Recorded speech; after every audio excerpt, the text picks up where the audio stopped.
Elden Ring is one of those games where the more you dig into its world, the more you realize that almost everything you thought you understood barely scratches the surface of what From Software actually put together over years of design.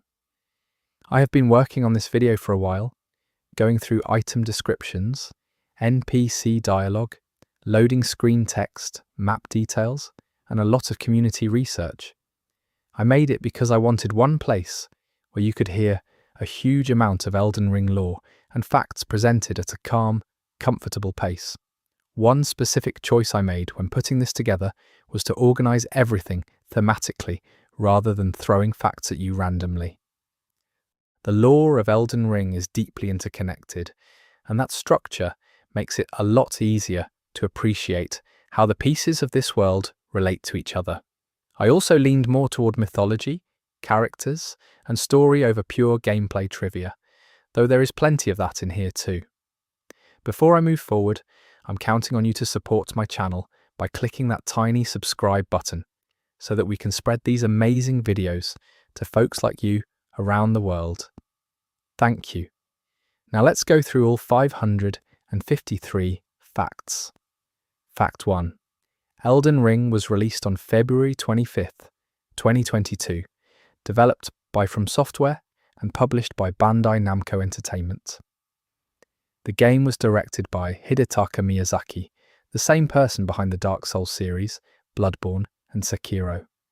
It was the result of a collaboration that had been building quietly for years, and when it launched, it became one of the best-selling and most talked-about games in recent memory. Fact 2. The world of Elden Ring is called the Lands Between. This name is not just a poetic label. It points towards something more literal. The Lands Between sits between two great realms, one above and one below, connected through the divine structure of the Erd Tree and the underground grace that flows through everything. The name suggests a place that exists in a kind of cosmic in-between, not fully mortal and not fully divine. Fact 3. The story of Elden Ring was crafted in collaboration with George R.R. Martin, the author of A Song of Ice and Fire, the book series that inspired Game of Thrones. Martin wrote the foundational mythology of the world, often referred to as the mythos. This includes the history of the Elden Ring itself, the age of the Erd Tree, and the lineage of the demigods. Miyazaki and his team then built the actual game narrative on top of that foundation. Fact 4. Miyazaki has said that his collaboration with Martin was unusual by design. Martin wrote the backstory and the history, and From Software took that and built forward from it. This means the events you actually play through in the game are not what Martin directly wrote. What Martin wrote is more like the ancient mythology that the world is built upon, the deep past that everything else references. Fact 5. The Elden Ring is not a physical ring in the traditional sense. It is described as a rune, a concentration of fundamental laws and powers that governs reality in the lands between. It was entrusted to Queen Marika, the Eternal, by the Greater Will, a godlike cosmic force, and it exists within Marika herself. The Elden Ring and Marika are in some ways inseparable, which becomes one of the most important points of the entire story. Fact 6. Before the Elden Ring was established, the world operated under something called the Crucible. The Crucible is described as the primordial form of the Erd Tree, a raw and tangled force of life that existed before order was imposed on the world. Creatures from the Crucible era had features like horns, tails, wings, and bestial aspects. These features are now considered cursed or primitive under the Golden Order, but they were once simply the natural state of life. Fact 7. The Erd Tree is the massive golden tree that dominates the sky above Leyndell and can be seen from almost every corner of the lands between. It is not simply a tree in the botanical sense. The Erd Tree is the physical manifestation of the Greater Will's presence in the world. It provides grace to those the Greater Will favours, and its roots run beneath the entire land, connecting to the underground realms. Fact 8. Sites of grace are the glowing golden points scattered throughout the lands, between where players rest and level up. Within the lore, sites of grace are places where the light of grace emanates from the Erd Tree. Resting at a site of grace is described as receiving guidance from the greater will. They also point in the direction the player is meant to travel, a subtle navigation mechanic built directly into the world's mythology. Fact 9. Grace itself is a form of divine blessing. Those who possess grace are considered favoured by the greater will and the Erd Tree. When someone loses their grace, they are exiled from the lands between. This is exactly what happened to the Tarnished. The Tarnished were people who once had grace, then had it stripped away, and were cast out. The events of the game begin when their grace is restored, and they are called back to the lands between. Fact 10. The player character is one of the Tarnished. The exact origin of your specific character is never stated in the main story. You choose a class and a background, but the game is deliberately vague about who you are before the events begin. This is an intentional design choice from Miyazaki. The Tarnished is meant to be a vessel for the player, not a fully defined individual character. Fact 11. The game sold over 12 million copies in its first 3 weeks following launch, making it the fastest-selling From Software game to that point. Within its first year, it passed 20 million units. These numbers are genuinely remarkable for a game that does not hold your hand, and actively discourages casual play through its difficulty. Fact 12. Elden Ring won Game of the Year 2022 at the Game Awards, along with numerous other awards from publications and organisations around the world. It was one of the most awarded games in a single year in recent history, which says a lot about how it resonated both critically and with players. Fact 13. The open-world design of Elden Ring was a major departure from Software's previous games. Earlier titles like Dark Souls were built around interconnected corridors and areas, not open exploration. Miyazaki has said that the team spent a lot of time figuring out how to make an open world that still felt like a From Software game, where exploration feels dangerous and rewarding at the same time. Fact 14. The map of the lands between is divided into several major regions. Starting from the southern areas and moving generally north and upward in elevation, you have Limgrave, Weeping Peninsula, Liurnia of the Lakes, Caelid, Altus Plateau, Mount Gelmir, Leyndell the royal capital, the mountaintops of the giants, the consecrated snowfield, and then the underground areas like Siofra River and Nokron. Each region tells a different part of the world's history. Fact 15. There are also 2 enormous underground areas beneath the lands between. The first is the Siofra River region and Nokron Eternal City. The second is the Ainsel River and Nokstella Eternal City. Both of these underground civilizations were built by a people called the Nox, who were banished underground by the Greater Will for attempting to create their own Elden Lord without divine permission. This was considered a grave transgression. Fact 16. The Nox people built their underground cities with a technology called eternal darkness, which they used to simulate a sky beneath the earth. The glowing stars you see in the underground areas are artificial constructs made by the Nox to replicate the night sky they no longer had access to.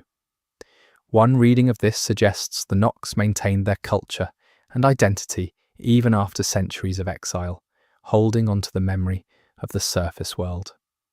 Fact 17. Deeproot Depths is another underground area found beneath Leyndell. It contains the roots of the Erd Tree and the spreading form of Godwyn the Golden, the first demigod to die. The roots here are corrupted and twisted, growing around Godwyn's decaying body in a way that has merged the sacred and the profane into a single disturbing landscape. The boss there, Lich Dragon Fortisax, was an ancient ally of Godwyn who now desperately tries to hold on to him as he transforms. Fact 18. The lands between floats above a void in a way that is suggested but never fully explained. Some of the geography, particularly in areas like the Farum Azula and the mountaintops of the giants, gives the impression of land masses floating in sky or space.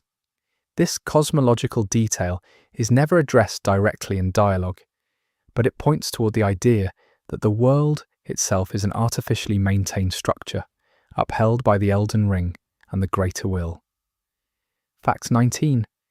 Crumbling Farum Azula is one of the most visually striking areas in the game.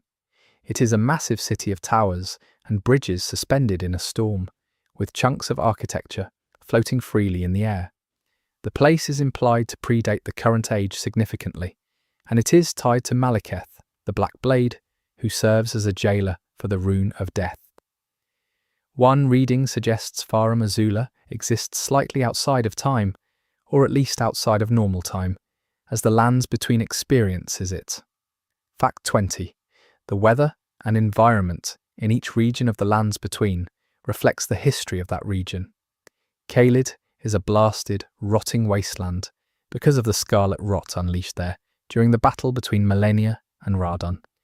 Liurnia of the Lakes is cold, misty, and magical because it is dominated by the Academy of Raya Lucaria. The mountaintops of the giants are frozen wastelands because the fire giants and the fell god's flame was associated with extreme cold on the edges of the world. Fact 21. The Elden Ring was not always in its current form. Before the events of the game, Queen Marika shattered the Elden Ring herself. This act of shattering is the inciting event for the entire game, and understanding why she did it is central to understanding everything else. The shattered pieces of the Elden Ring are called Great Runes, and they were scattered to her demigod children, who then fought each other in a war called the Shattering. Fact 22. Marika was a vessel chosen by the Greater Will to hold the Elden Ring and rule the lands between. To become a vessel, someone must be an Empyrean, a rare individual, with no father, born of a god. Marika was selected as a young woman from an obscure tribe, the Numen, and over time became the immortal, deified queen, whose image appears as the massive golden statue standing inside the Erd tree. Fact 23. The Numen are a people who came from outside the lands between, described in item descriptions as originating from a distant star. Marika is Numen, so is Melina, the woman who serves as your guide and finger maiden in the game. The Black Knife assassins who carried out the Night of the Black Knives were also Numen women. This suggests the Numen have a special relationship with the Greater Will and with destined death. Fact 24. Before Marika became the divine queen she is known as, she was an ordinary woman who suffered tremendous loss. The Numen tribe she came from was small and marginalised. As a young woman, she witnessed people she cared about die, and some item descriptions suggest that the deaths she experienced as a child shaped her eventual decision to remove the Rune of Death from the Elden Ring, making her subjects truly immortal. One reading is that Marika's entire religious order was built partly on personal grief. Fact 25. Marika had two husbands across her time as queen. The first was Godfrey, a powerful warlord who became the first Elden Lord. Together they had children including Godwyn the Golden and the twins Morgott and Morg, though the twins were hidden and considered shameful because they were born as omen. After Godfrey was exiled, Marika took Radagon as her second husband, and together they had Malenia, Miquella, and possibly others. Fact 26. There is a stunning revelation buried in the game's lore that Marika and Radagon are actually the same person. This is hinted at through various item descriptions and confirmed most directly by an in-game inscription that reads, simply, that Radagon is Marika. The exact mechanics of this are left open to interpretation. One reading is that Radagon began as a separate entity who merged with Marika. Another is that Radagon is a kind of second personality Marika manifested, possibly at the will of the Greater Will itself. Fact 27. Radagon was originally a warrior from the north who sought to destroy the Academy of Raya Lucaria. He eventually fell in love with Renala, the head of the Academy, and they married. Together, they had 3 children, Rykard, Radan, and Rani. Then Radagon received a golden message from the Erd tree and abandoned Renala to marry Marika, who had recently been widowed by Godfrey's exile. This abandonment left Renala broken and became the background for one of the game's most sympathetic characters. Fact 28. Radagon spent much of his life trying to repair the Elden Ring after Marika shattered it. He was working against what Marika had done, which adds a layer of tragedy to the revelation that they are the same being. The two halves of this single entity were apparently working at cross purposes. One interpretation is that Radagon and Marika represent two opposing impulses within a single consciousness, one devoted to maintaining order and the other willing to break it. Fact 29. Godfrey I. Elden Lord was not originally from the lands between. He was a warlord who served Marika in her campaigns to conquer the land and establish the Golden Order. He fought wars against the Crucible Knights, the Giants, the Dragon Lords, and others. Through these wars he became the champion who stood above all others, and Marika chose him as her first Elden Lord. He was eventually stripped of his grace and exiled after his golden aura had been worn down by constant war. Fact 30. The reason Godfrey was exiled is one of the subtler and more interesting points in the lore. He did not betray Marika. He was exiled because he had been weakened through warfare to the point where his grace faded. But some readings suggest this was Marika's plan. She may have needed champions without grace to carry out certain tasks in the world beyond the lands between, laying the groundwork for what would eventually become the Tarnished. In this reading, Godfrey's exile was not a punishment but a deployment. Fact 31. When Godfrey was exiled, he and his warriors became the first Tarnished, wandering the world outside the lands between. Over generations, his descendants and followers lost even the memory of grace and became ordinary mortals. The player character is one of those distant descendants, which means that if you follow certain lore threads, there is a reasonable argument that the player character is a distant heir to Godfrey himself. Fact 32.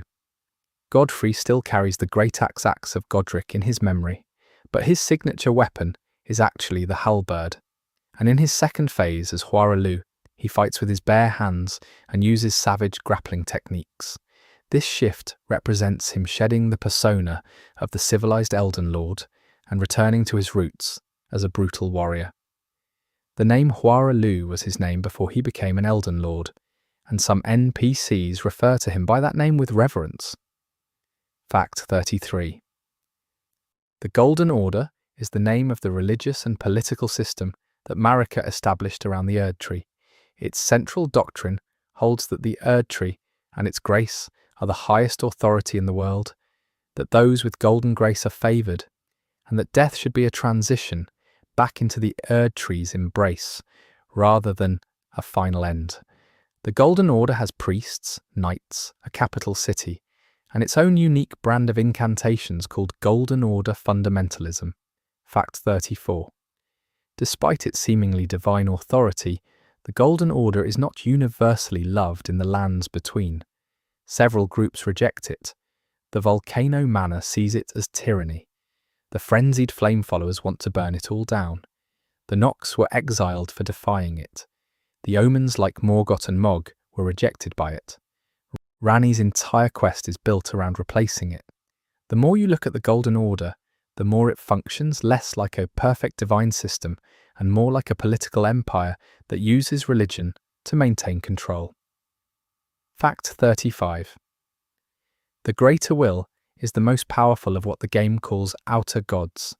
These are cosmic entities that exist beyond the lands between and attempt to influence it from the outside. The Greater Will sent the Elden Beast, a massive entity that carries the Elden Ring, to the lands between to establish order according to its design. The Greater Will is never seen directly and never speaks in the game. Its will is communicated through the Two Fingers and the Erd Tree. Fact 36. The Two Fingers are strange physical entities found in various locations throughout the lands between. They look like exactly what their name suggests, two large fingers emerging from the ground. They communicate through a specific language that only trained finger readers can interpret. The two fingers serve as the intermediaries between the greater will and the mortal world. When the player reaches the round table hold, they're taken to see a pair of two fingers there as a kind of divine audience. Fact 37. The three fingers are the counterpart to the two fingers. They are associated with the frenzied flame, a chaotic and destructive force that predates order in the lands between. The three fingers are found deep beneath the capital city, hidden behind a series of obstacles that punish the player for seeking them. To access them, you must discard all your equipment, which symbolizes stripping yourself of all identity and commitment. Touching the three fingers grants you the flame of frenzy and marks you as a potential Lord of Chaos. Fact 38. The frenzied flame is presented in the game as something deeply ambiguous. Characters who follow it are portrayed as desperate, broken, or radical. But the lore around it suggests the frenzied flame is not simply evil. It is described as the concept of the one great being burned to expose a new foundation for existence. In this reading, the frenzied flame is not about destruction for its own sake, but about clearing away a system the frenzied flame considers fundamentally flawed or unjust. Fact 39. Shabriri is a figure strongly connected to the frenzied flame. He appears as a spirit who possesses the eyes of people, spreading the frenzied flame through vision. His name is derived from a figure in Jewish folklore associated with blindness and impurity. The in-game Shabriri's lore describes him as having borne all of the world's madness into his own eyes so that others could be free of it. One possible reading is that he is a kind of inverted saint who took on suffering as a gift to others but became something terrible in the process. Fact 40. The Elden Beast is the final boss of the main game. It is the physical embodiment of the Elden Ring, a cosmic creature sent by the Greater Will to act as the vessel and guardian of the Elden Ring. When you defeat Radagon at the end of the game, the Elden Beast emerges from his body, revealing that it was always there inside him. The Elden Beast's design includes star maps and celestial imagery, reinforcing that it is not of this world, but of a much larger cosmic order. Fact 41. The Rune of Death is one of the most important concepts in Elden Ring's lore. It is a fundamental law of existence that all things must eventually die. The Rune of Death was originally part of the Elden Ring, governing death as a natural part of the cycle. Marika removed it from the Elden Ring, breaking the natural cycle of death. This is described as the founding act of the Golden Order's philosophy that grace and the Erd Tree can offer a form of immortality to the faithful. Fact 42. After Marika removed the Rune of Death, it was held by Malekith, also known as the Black Blade. Malekith is Marika's shadow, a beast who was bound to her and given the responsibility of guarding the Rune of Death. He hides it within his own body, and killing him releases it back into the world. This is literally one of the steps on the path to reaching the Elden Ring, because once the Rune of Death is released, the Erd Tree's seal on the path forward can be broken. Fact 43. The Night of the Black Knives was a pivotal event that happened before the start of the game. On this night, a group of assassins wielding daggers imbued with the power of destined death attacked and killed Godwyn the Golden, the most beloved son of Marika. The assassins were Numen-women, referred to as the Black Knife Assassins. The blades they used had been secretly imbued with a fragment of the Rune of Death that was stolen from Malekith. This theft is still one of the great mysteries of the lore. Fact 44. What makes the Night of the Black Knives particularly unusual is that Godwyn was killed in a very specific way. The assassins killed his soul without killing his body. This was not simply murder, but a ritual designed to create a specific type of supernatural state. Godwyn's body continued to live and grow even after his soul was gone.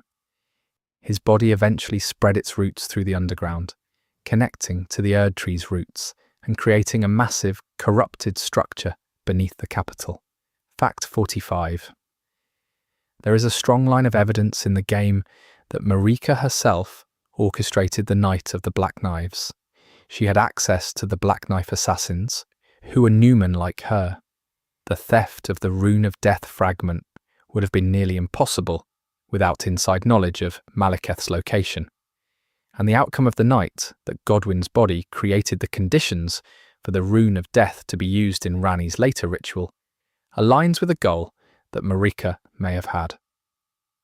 One reading is that Marika wanted to break the Golden Order from within, and the Night of the Black Knives was step 1. Fact 46. Ranni the Witch is the daughter of Radagon and Renala. She is a demigod who rejected her role as an Empyrean and chose to sever her connection to the Greater Will. On the Night of the Black Knives, Ranni used the stolen Rune of Death on herself, killing her own body and moving her soul into a small puppet doll. By dying before her destined death, she became free of the Greater Will's control. Ranni's entire questline is about completing the plan she set in motion that night. Fact 47. Ranni's plan, in its full form, involves collecting a series of items that together allow her to claim a special power. The Fingerslayer blade, which was made by the Nox to slay the two fingers, the curse mark of death from Godwyn's body, and eventually the miniature Ranni herself, are all pieces of the puzzle. The goal is to obtain the Dark Moon Ring and complete a kind of celestial wedding ritual, replacing the Greater Will's Golden Order with what Ranni describes as a cold, distant, undemanding order born of the moon and the stars. Fact 48. The Age of Stars is one of the game's main endings and is tied to Ranni's questline. In this ending, Ranni ascends to a form of cosmic godhood, disconnected from the Greater Will, and she takes the player character with her on a journey to explore the cosmos beyond the lands between. It is considered by many to be the most optimistic of the game's main endings, because it suggests freedom from the oppressive divine order and an embrace of the unknown, but it also involves leaving the lands between behind entirely. Fact 49. Godwyn the Golden was considered the most beloved of Marika's children. He was a great knight and warrior, but he was also famous for showing mercy to defeated enemies. After defeating the ancient dragon Fortisax in battle, rather than killing him, Godwyn befriended him. This friendship between a human and an ancient dragon is one of the more touching details in the lore, and it makes what eventually happens to Godwyn more tragic. Fortisax, even after Godwyn's body becomes the monstrous Prince of Death, continues to stay by his side in Deeproot Depths. Fact 50. The Prince of Death is the title given to Godwyn's state after the Night of the Black Knives. His soul was killed, but his body was not, so he exists in a state between life and death that has no name in normal experience. His body continued to grow and spread beneath the lands between, particularly through Deeproot Depths. His face appears embedded in roots and stone throughout the underground areas. The spreading of his body is connected to a concept called the Death Blight that appears in the game as a status effect that can instantly kill you. Fact 51. Malenia and Miquella are twin children of Marika and Radagon, which makes them the products of a single being essentially reproducing with itself in two different forms. This unusual parentage may be why they were born cursed. Malenia was afflicted with the scarlet rot from birth, a disease associated with an outer god that opposes the Golden Order. Miquella was afflicted with an eternal childhood that prevents him from growing or aging. Fact 52. Malenia, Blade of Miquella, is widely considered the hardest boss in the game. Her fight is divided into two phases. In her first phase, she fights as a warrior, wielding a flowing blade and a prosthetic arm, and she heals herself with every hit she lands, regardless of whether it dealt actual damage. In her second phase, she transforms into a winged goddess form after the scarlet rot blooms from her body. The combination of her heal-on-hit mechanic and her aggressive moveset makes her a benchmark challenge even for experienced From Software players. Fact 53. Malenia's prosthetic arm is made of gold. The lore behind this is that her original arm was destroyed in her battle against Radahn, the great jewel that was part of the shattering. In a way, this prosthetic is a symbol of what the shattering cost her personally. She is a warrior of extraordinary skill, said to have never known defeat, but that claim technically becomes complicated by the events of her battle with Radahn, which ended in mutual devastation rather than a clean victory for either side. Fact 54. Malenia bloomed twice in her life. Blooming is the term used for when the scarlet rot within her explodes outward in a massive wave that devastates everything around her. She bloomed once during her battle with Radahn at Caelid. This bloom is what created the Caelid wasteland. The whole region, with its red earth and rotting creatures, is the result of that single event. She bloomed a second time during the events of the DLC, Shadow of the Erdtree. Each bloom weakens her further because it advances the rot's progress through her own body. Fact 55. Radahn, also known as Star Scourge Radahn or General Radahn, is the son of Radagon and Renala. He is a demigod of extraordinary power who is famous for two things.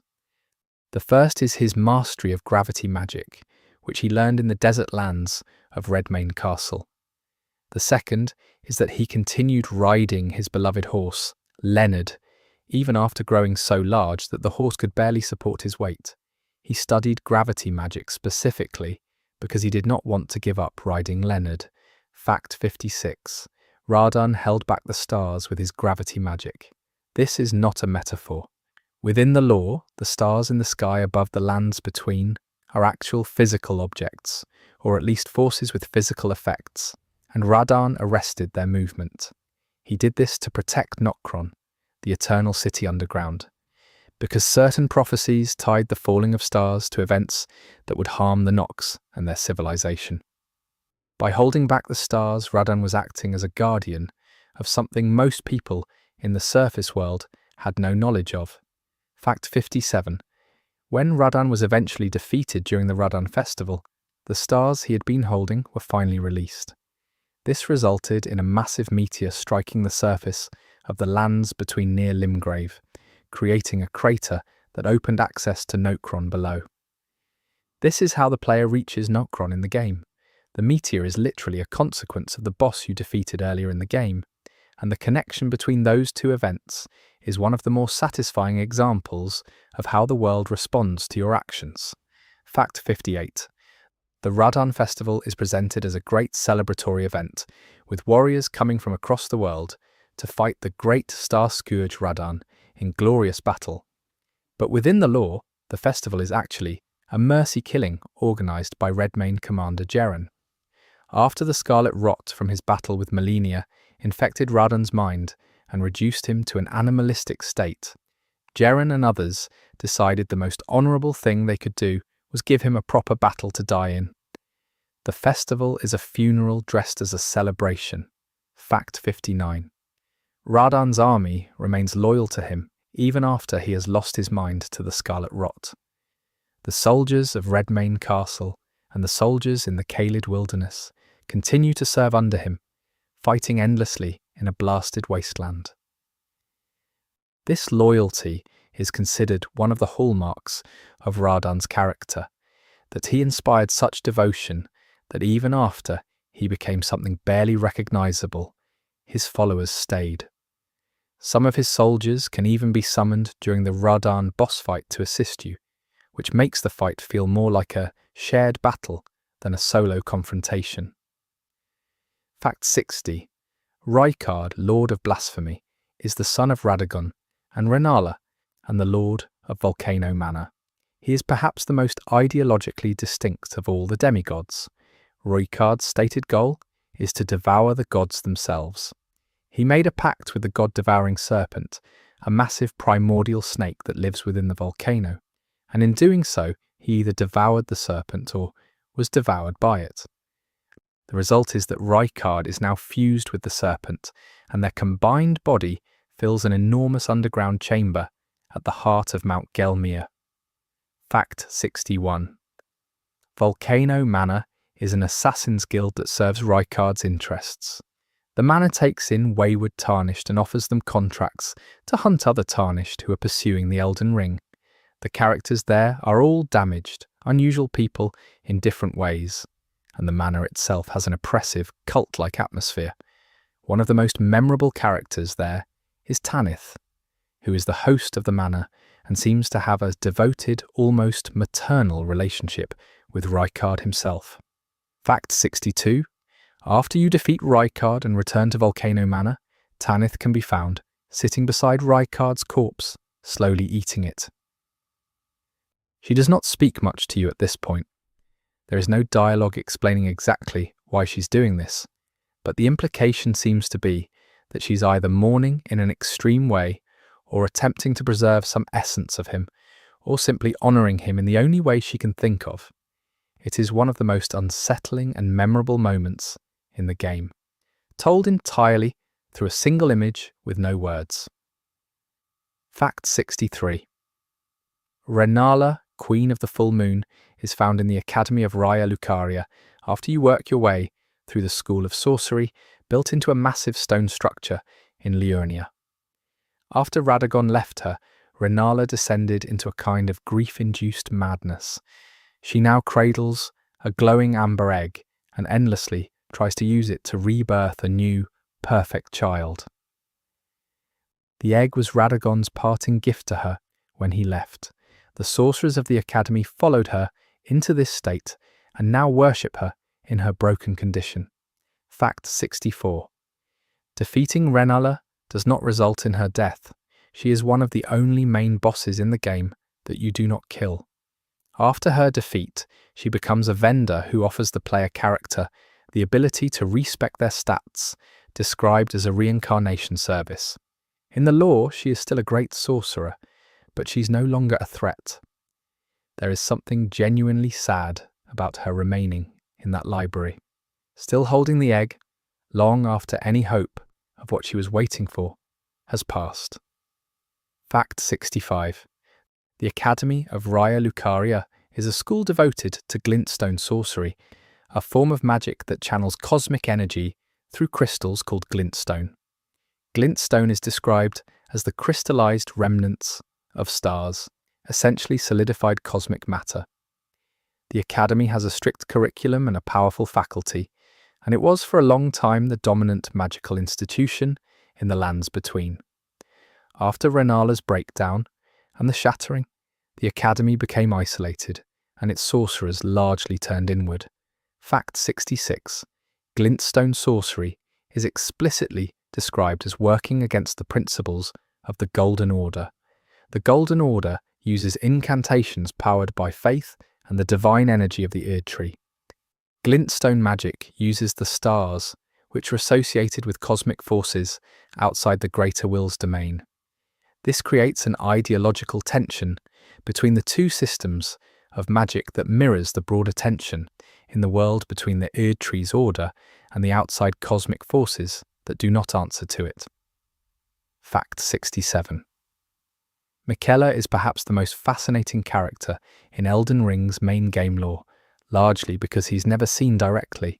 He is known entirely through descriptions, item text, and the accounts of other characters.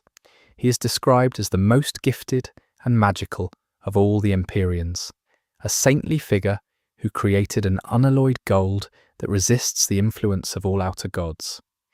He used this unalloyed gold to create needles that could halt the scarlet rot in Malenia, and built the Halig Tree as a sanctuary for those rejected by the Erd Tree. Fact 68. Miquella began growing a cocoon for himself at the Halig Tree in an attempt to break his curse of eternal youth. The plan was to use the Halig Tree as a kind of incubator for his transformation. But before the process could complete, Mohg, Lord of Blood, broke in and abducted Miquella from within his cocoon. Mohg carried the cocoon, with Miquella still inside it, to his own dynasty beneath the Mohgwyn Palace. There Mohg attempted a ritual to elevate himself to godhood using Miquella's divine essence. Fact 69. Street. Trina is a mysterious figure referenced several times in the game through items associated with sleep and dreamlike states. Saint Trina is described as having a gentle nature, being beloved by those who could not sleep, and performing miracles of slumber. Many players and researchers believe Saint Trina may be a different persona of Michaela, a projection or alter ego. The connection is never stated explicitly, but the parallels in the descriptions are difficult to ignore, and the DLC adds additional weight to this theory. Fact 70. Morgott, the Omen King, is one of the most tragic characters in the game. He is the secret son of Marika and Godfrey, born with the horns and tail of an omen, which under the Golden Order is considered a sign of divine rejection and shame.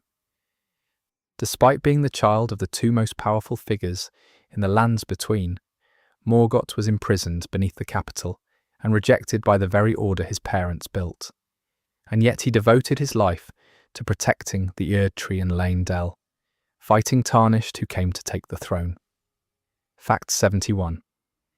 The Omen are a class of people born with physical features associated with the Crucible, specifically horns and tails. Under the Golden Order's doctrine, Omens are considered cursed and dangerous, and they are treated as pariahs or imprisoned. The irony that the Omen King is the secret child of the Queen and the first Elden Lord is something the game presents with a great deal of quiet pathos. Morgott knows who his parents are and serves them anyway, even as they deny his existence. Fact 72. Morgott hides his true identity for most of the game. He is first encountered as Margit the Fell Omen, a mysterious figure who confronts you early in the game and tells you that you have no grace and no future in the lands between. He is using a disguise when you first fight him. When you encounter him again as the actual boss before entering the capital, he reveals his true self. His dialogue is among the most memorable in the game, filled with contempt, grief, and a strange kind of honour. Fact 73. Moog, Lord of Blood, is Morgott's twin brother. They were born together as Omen twins, which means they were both imprisoned and shamed. But Moog's reaction to his circumstances was completely different from Morgott's. While Morgott protected the order that rejected him, Moog sought to overthrow it. He made a pact with the outer god of Scarlet Rot's counterpart, or rather with the Lord of Blood, an outer god associated with the subversive and transgressive power of blood. He built his own dynasty underground with an army of blood-worshipping followers.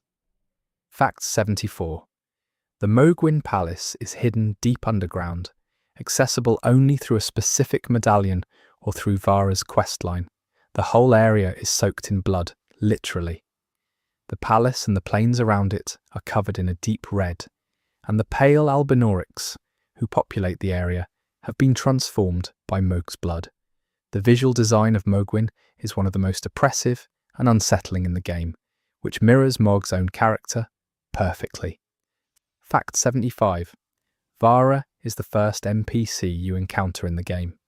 He stands at the first step site of Grace just outside the tutorial cave, and his first words to you are condescending and somewhat mocking. He calls you maidenless. Despite this hostile introduction, he eventually reveals himself as a servant of Mohg, and his questline leads you to Mohgwyn Palace. His arc is one of the earliest examples of how Elden Ring uses seemingly minor characters as entry points into some of the game's deepest content. Fact 76. Godric the Grafted is the Lord of Stormvale Castle, and the first major demigod boss in the game for most players. He is a distant scion of the Erdtree's lineage, described as the weakest and most cowardly of all the demigods.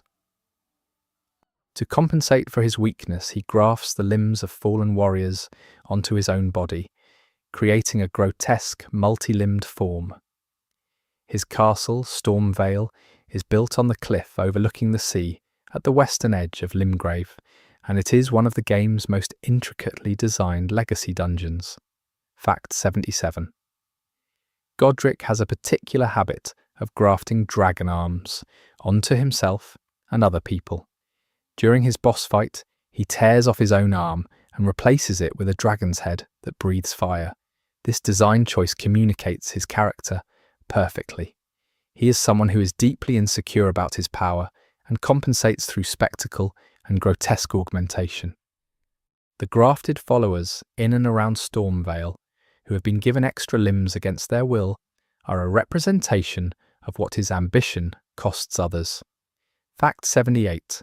The Black Knife Assassins are an order of Numen women who carried out the Night of the Black Knives.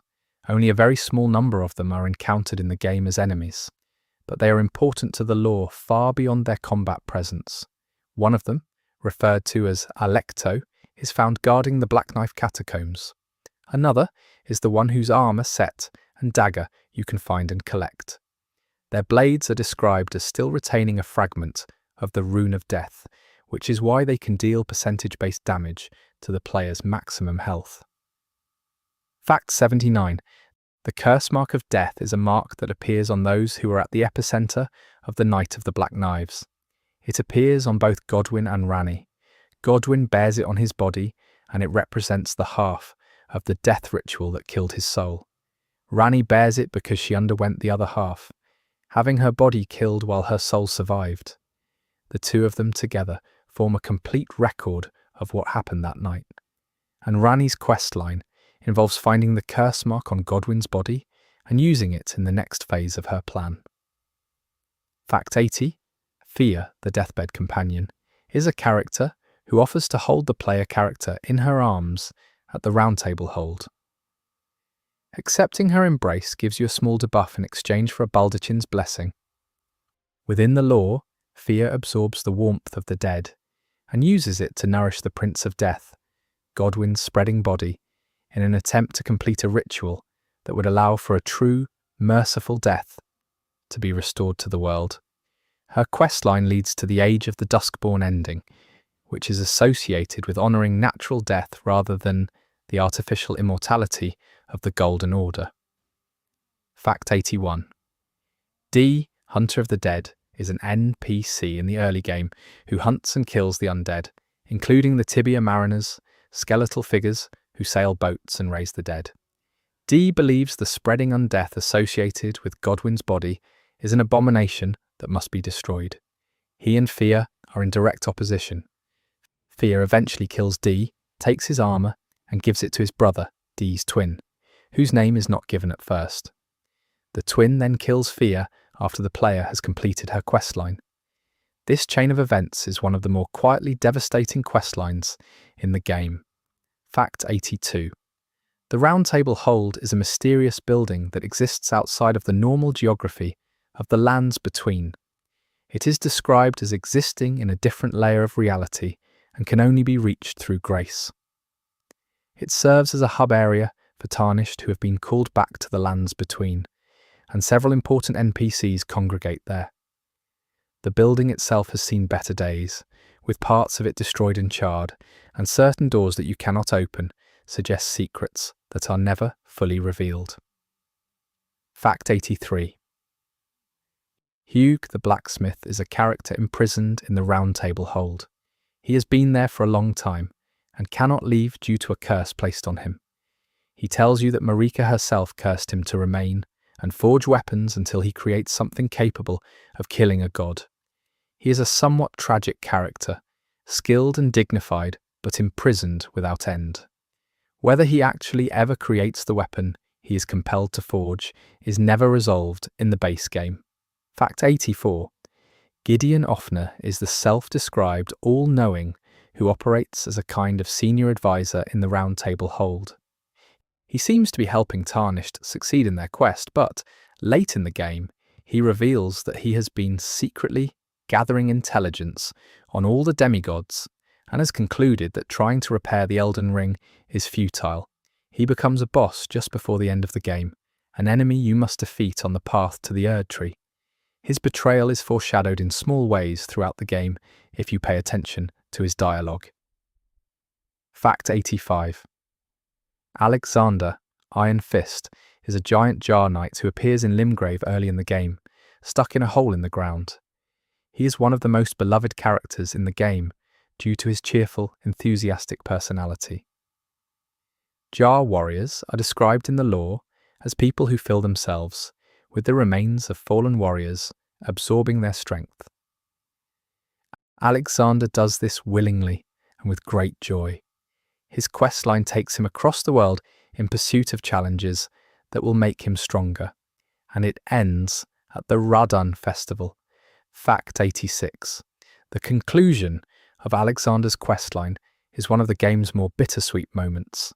After fighting alongside you against Radun, Alexander eventually decides he has become as strong as he can become through normal means.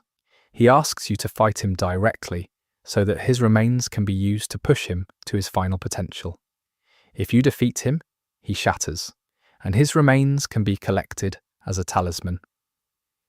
He dies with a smile, essentially, having fulfilled his purpose. Fact 87. Millicent is an NPC whose questline runs parallel to some of the major lore around Millennia and the Scarlet Rot.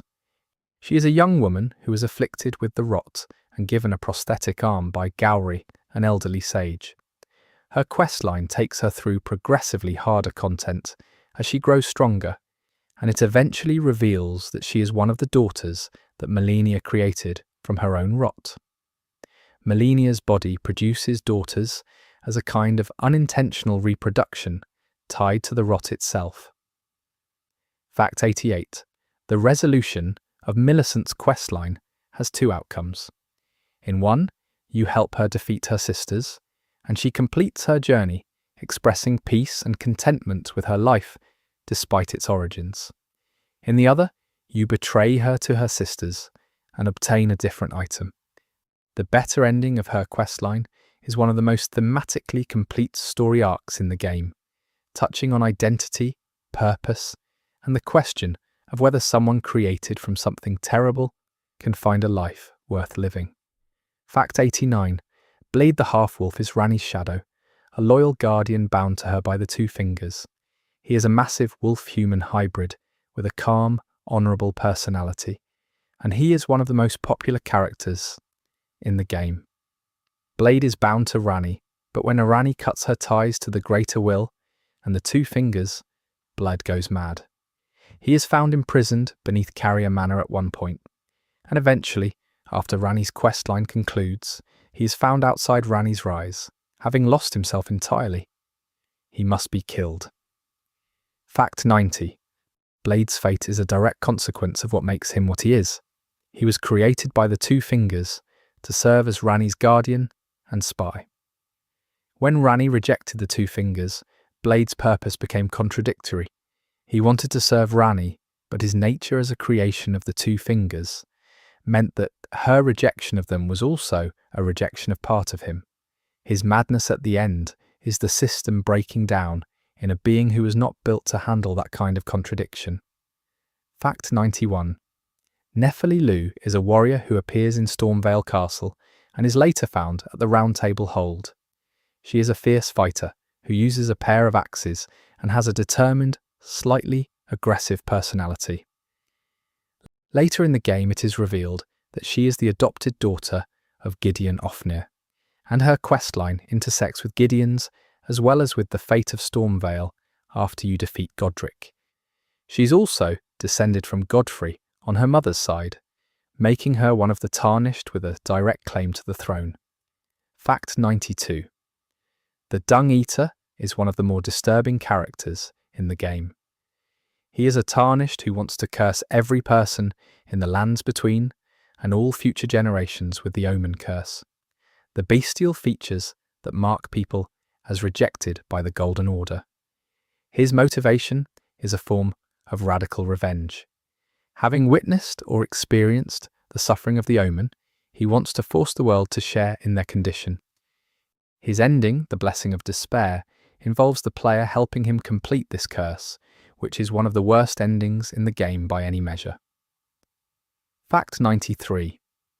The loathsome Dung Eater's aesthetic and design is intentionally grotesque.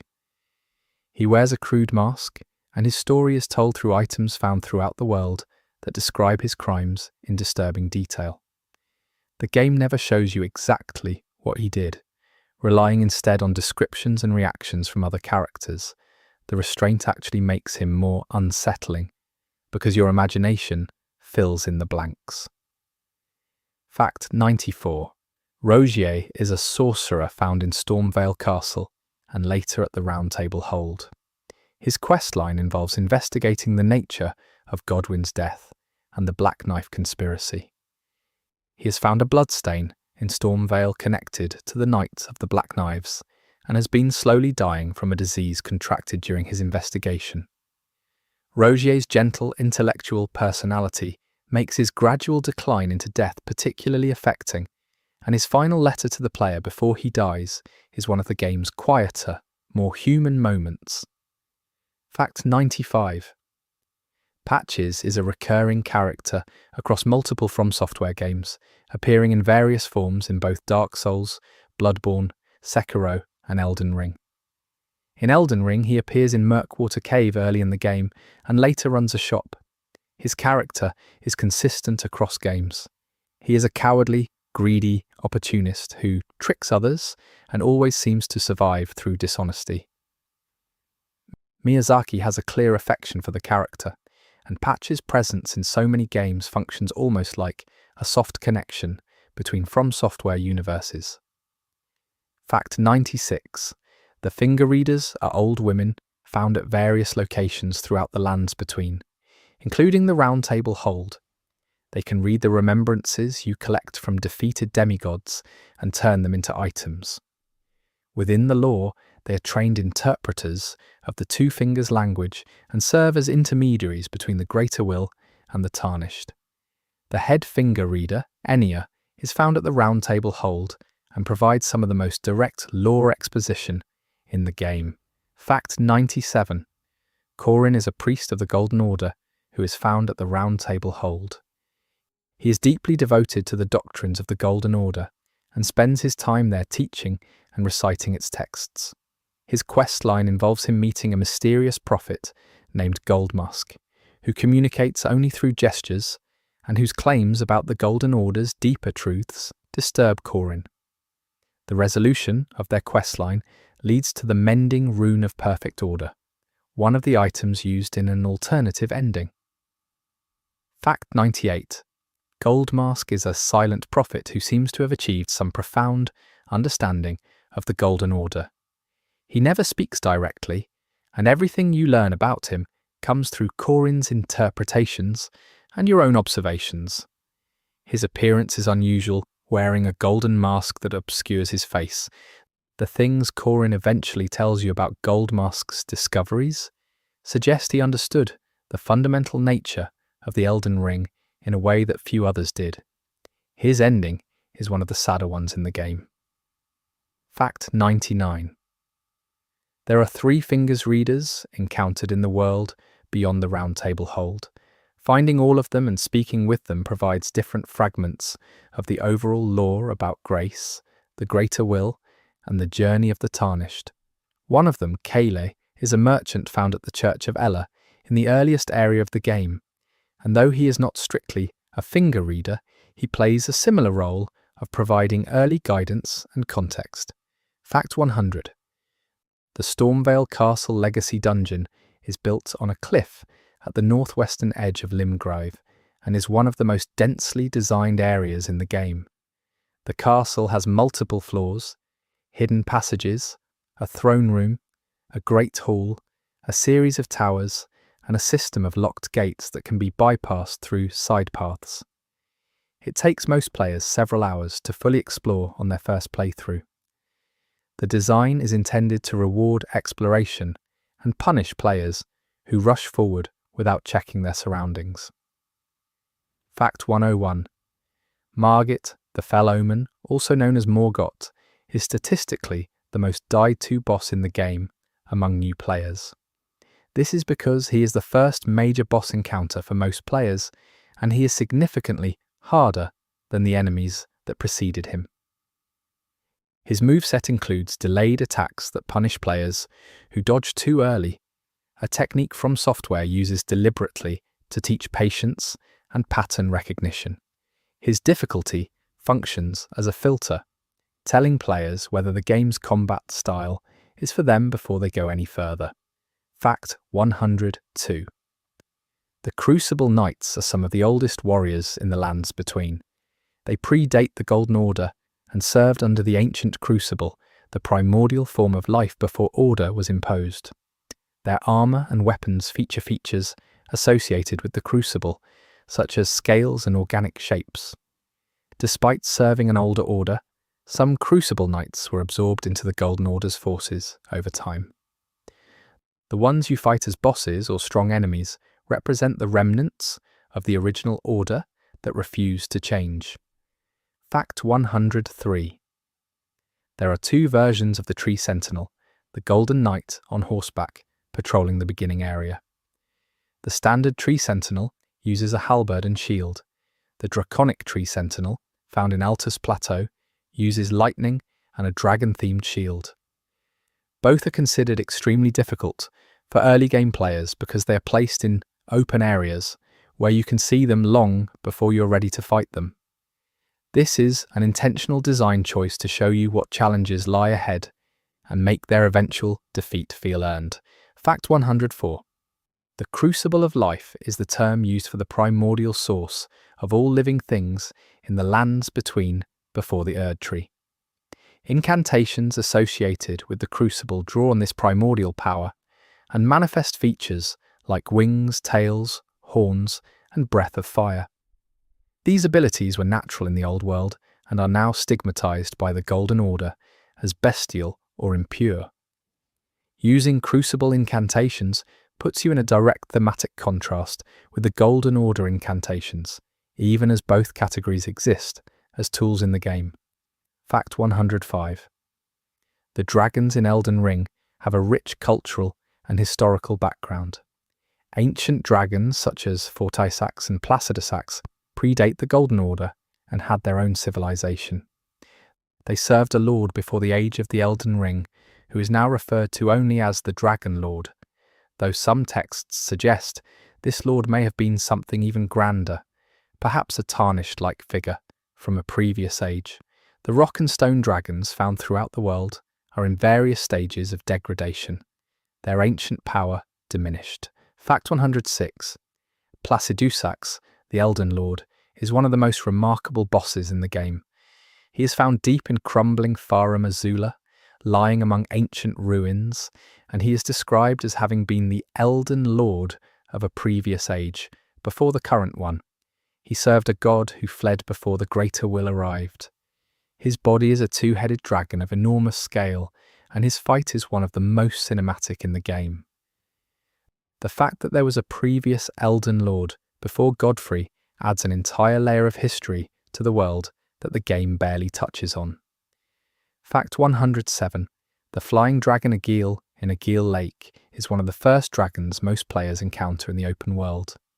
Unlike the ancient stone dragons, Agheel is alive and actively dangerous, breathing fire over a wide area of the lake and surrounding land.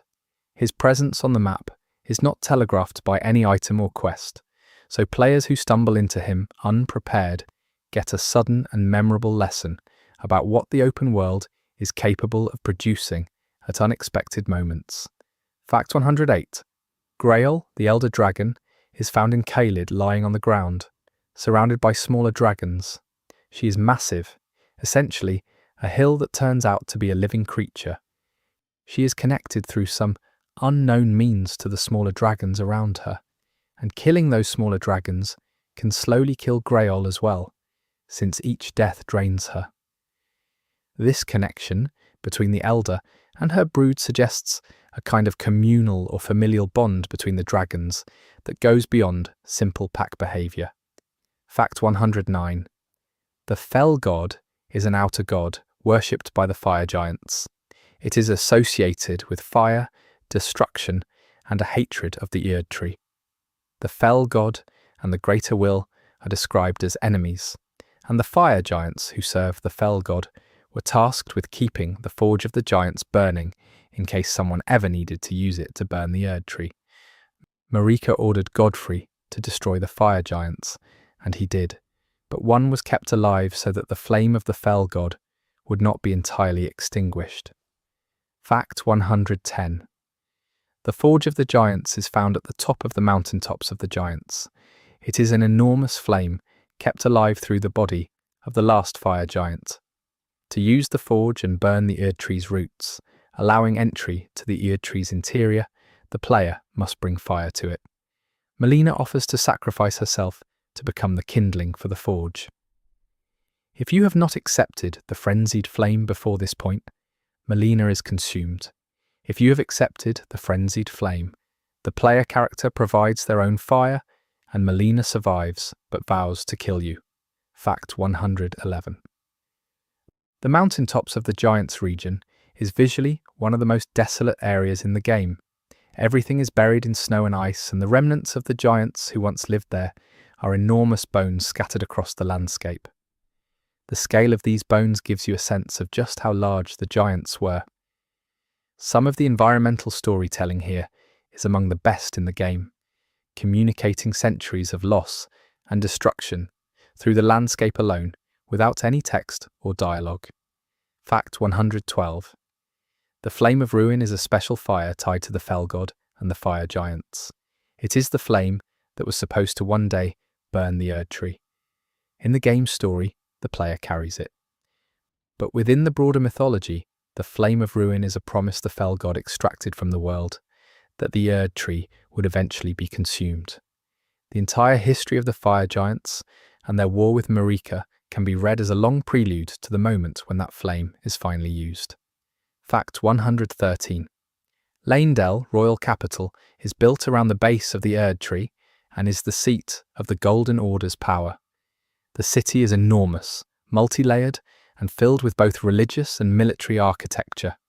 Its streets are patrolled by powerful knights, and the upper reaches of the city are guarded by Morgott himself.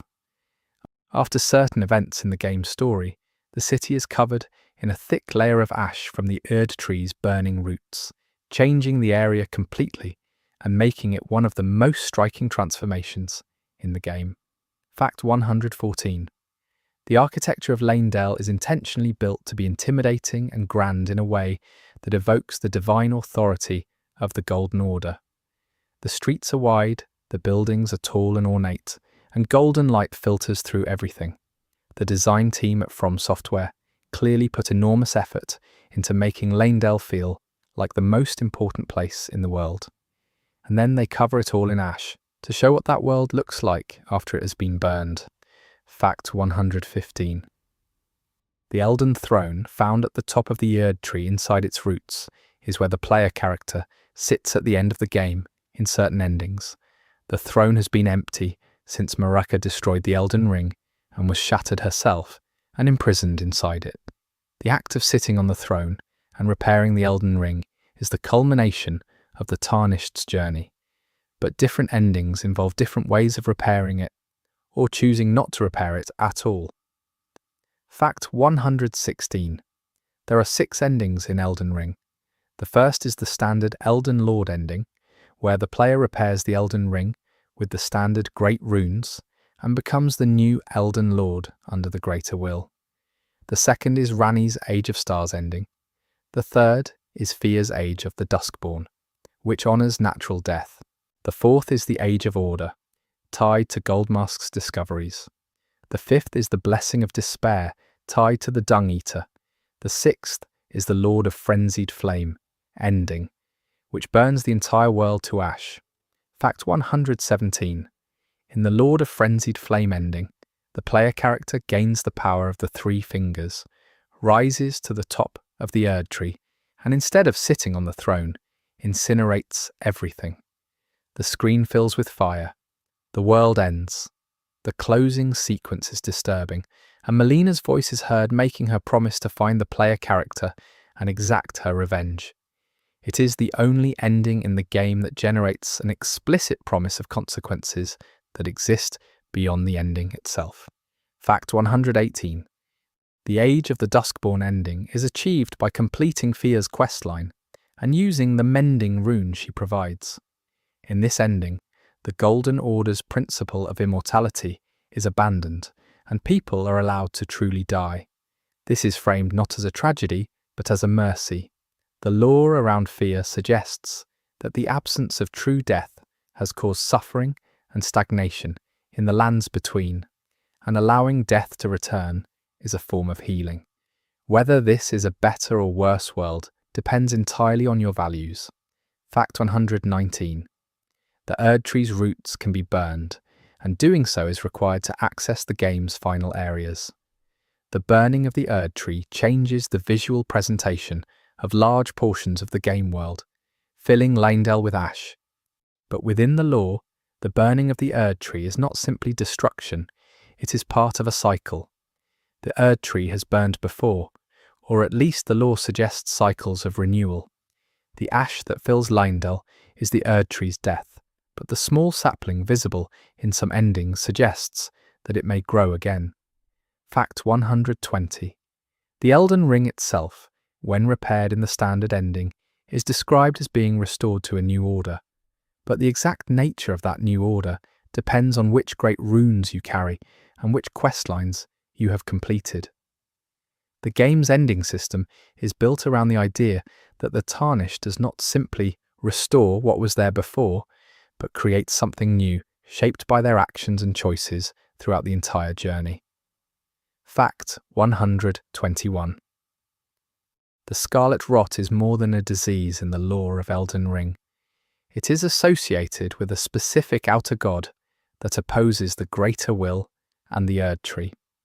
The Rot goddess, sometimes called the Goddess of Rot, is never named directly in the game, but is referenced through item descriptions and the locations associated with the Rot. The Lake of Rot found underground is one of the most explicit references to this outer god's influence, a massive body of scarlet rot beneath the surface of the world.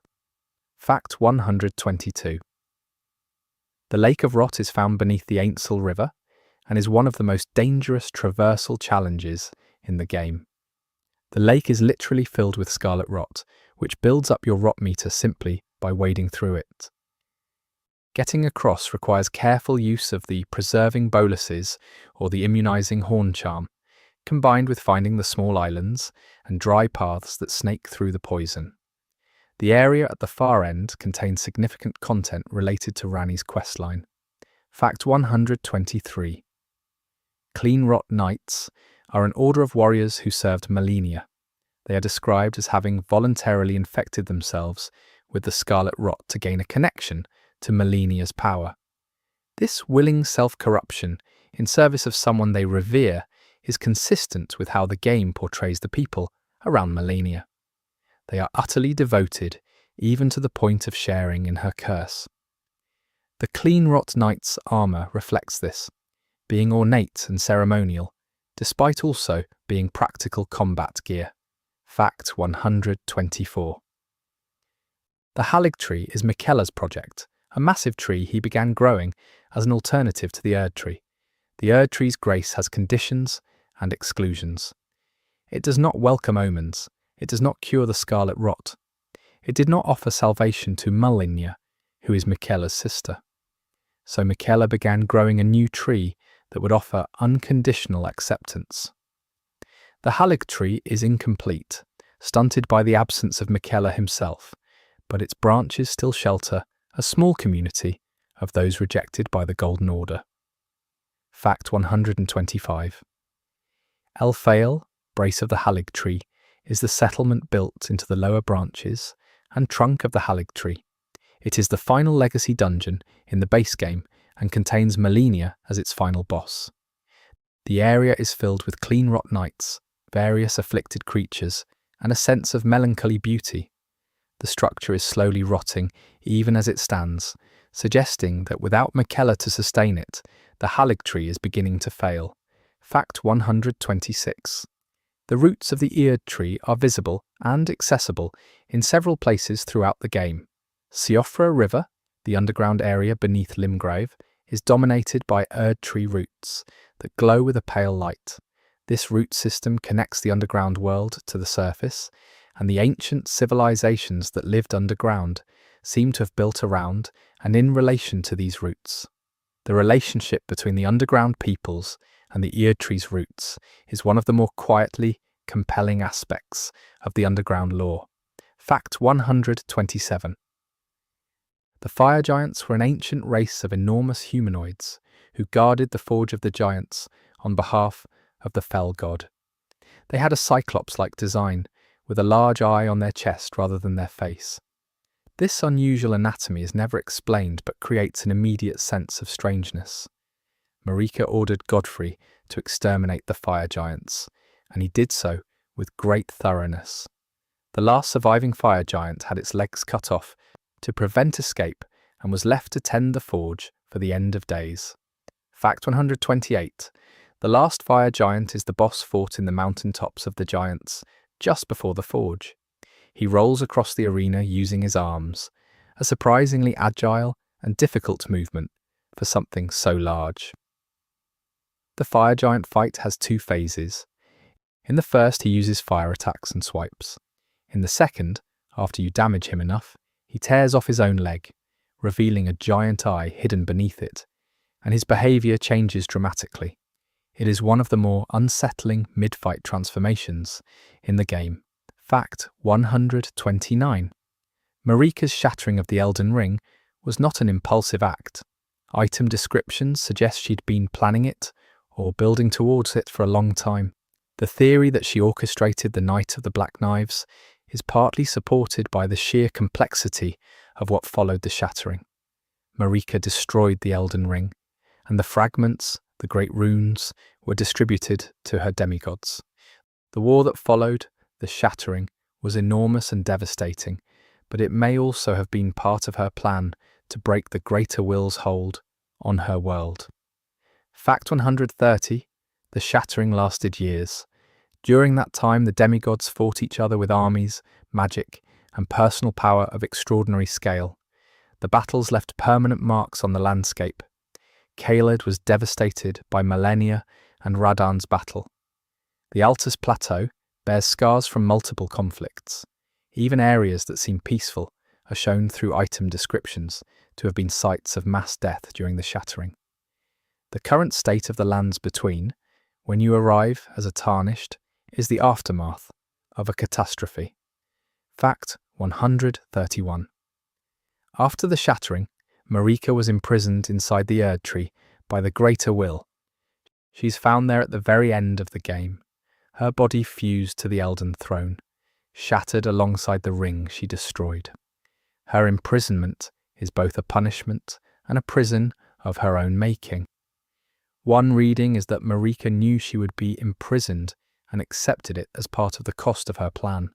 Another is that even if she had a plan, the Greater Will's response was more thorough than she anticipated. Fact 132. Radagon worked to repair the Elden Ring, even as Marika shattered it. This internal contradiction, the same being working toward two opposite goals, is one of the most compelling aspects of the Marika-Radagon mystery. When you finally reach Radagon as the final boss, he is described as fighting you to protect the Elden Ring from you. He is at this point the Greater Will's champion, attempting to stop you from claiming what is his other half may have wanted you to take. Fact 133. The Grafted Scion is the first enemy many players encounter in the game, found in the tutorial area called the Cave of Knowledge. It is an enormous creature made of grafted limbs and is massively overpowered for a tutorial enemy. Most players die to it immediately. After death, you're sent to the tutorial proper. But it is possible to defeat the Grafted Scion, and doing so rewards a powerful early talisman. Whether this is obvious depends on the player, and it serves as an early introduction to the game's philosophy of rewarding the most attentive and persistent players. Fact 134. The Cave of Knowledge, the game's tutorial area, uses a dream or vision framing. You appear to be dreaming of a past battle before waking up in the cave. This framing suggests that the Tarnished arrives in the lands between already carrying memories or impressions of battles they have never personally fought. One interpretation is that Grace is transmitting guidance through dreams before the Tarnished even begins their journey. Fact 135. Torrent is the spectral horse you receive early in the game from Melina. Torrent is described as a spirit animal, specifically the steed of a previous tarnished who travelled the lands between before you. The implication is that Torrent chose to remain after his previous master's journey ended, and now chooses you. Torrent's double jump, the ability to leap in mid-air, is a supernatural power that allows traversal of areas that would otherwise be inaccessible. He's also implied to have preferences and a degree of independence, choosing to appear and disappear rather than simply obeying mechanically. Fact 136. The Ashes of War mechanic allows players to attach skills to their weapons, replacing the default weapon art with a new one. Within the lore, Ashes of War are described as the residual spirits of warriors preserved within weapons or skills. When you apply an Ash of War, you are in a sense channeling the memory of a past combatant. This lore explanation is subtle, but it gives a mythological weight to what is otherwise a pure gameplay mechanic. Fact 137. Spirit Ashes are another key mechanic that allows players to summon the spirits of defeated enemies to assist in battle. Within the lore, these are the captured spirits of fallen warriors or creatures bound to bell instruments by a specific craft called spirit summoning. The spirit tuner Roderica, found initially at the Stormhill Shack and later at the Round Table Hold, helps upgrade these spirits. She has a natural affinity for hearing the voices of the spirits, which is described as a gift that she initially found disturbing. Fact 138. Roderica's backstory involves a tragic event. She travelled to the lands between with a group of companions who were given to Godric as grafted material. She alone survived, haunted by the voices of her grafted companions. Her journey from traumatized survivor to skilled spirit tuner is one of the more low-key character arcs in the game, progressing through gradual dialogue changes rather than dramatic events. Fact 139. The Stonesword keys are recurring items used to unlock imp seals, which block access to certain areas and items throughout the game. Within the lore, these keys were used to seal away dangerous things or sacred things depending on the context. The imps that guard these seals are small golem-like creatures created by an ancient order to act as eternal guardians. Their presence at specific locations is not random, but reflects the history of what was sealed there and who did the sealing. Fact 140. The spectral steed whistle, the item you use to call Torrent, is described as belonging to your maiden in a previous cycle. The word cycle here is interesting. It suggests that the events of Elden Ring may not be happening for the first time. The idea of cycles recurs throughout From Software's games, and it appears here as well, in small hints and implications rather than explicit statements. One reading is that the Tarnished's journey is itself a recurring event played out over and over with different participants. Fact 141. Melina is one of the most important and mysterious characters in the game. She offers to serve as your finger maiden, providing you with guidance and eventually allowing you to level up at sites of grace. She explicitly does not know her own origins and says so. She has no memories of who she was before she began searching for the Tarnished. Her body can be seen in certain endings under specific conditions, and one observation about her is that she has the same golden eyes with a pupil that suggests the Erd tree, which is a visual cue shared with Marika. Fact 142. The theory that Melina is Marika's daughter has significant support in the lore. Her eye, which is always kept closed, is revealed in certain circumstances to contain a flame. The fact that she is willing to sacrifice herself at the Forge of the Giants, which is functionally a place where the Erd tree's foundations burn, suggests a personal motivation beyond simple service. If Melina is Marika's daughter, then her role in guiding you to the Erd tree has an entirely different emotional dimension.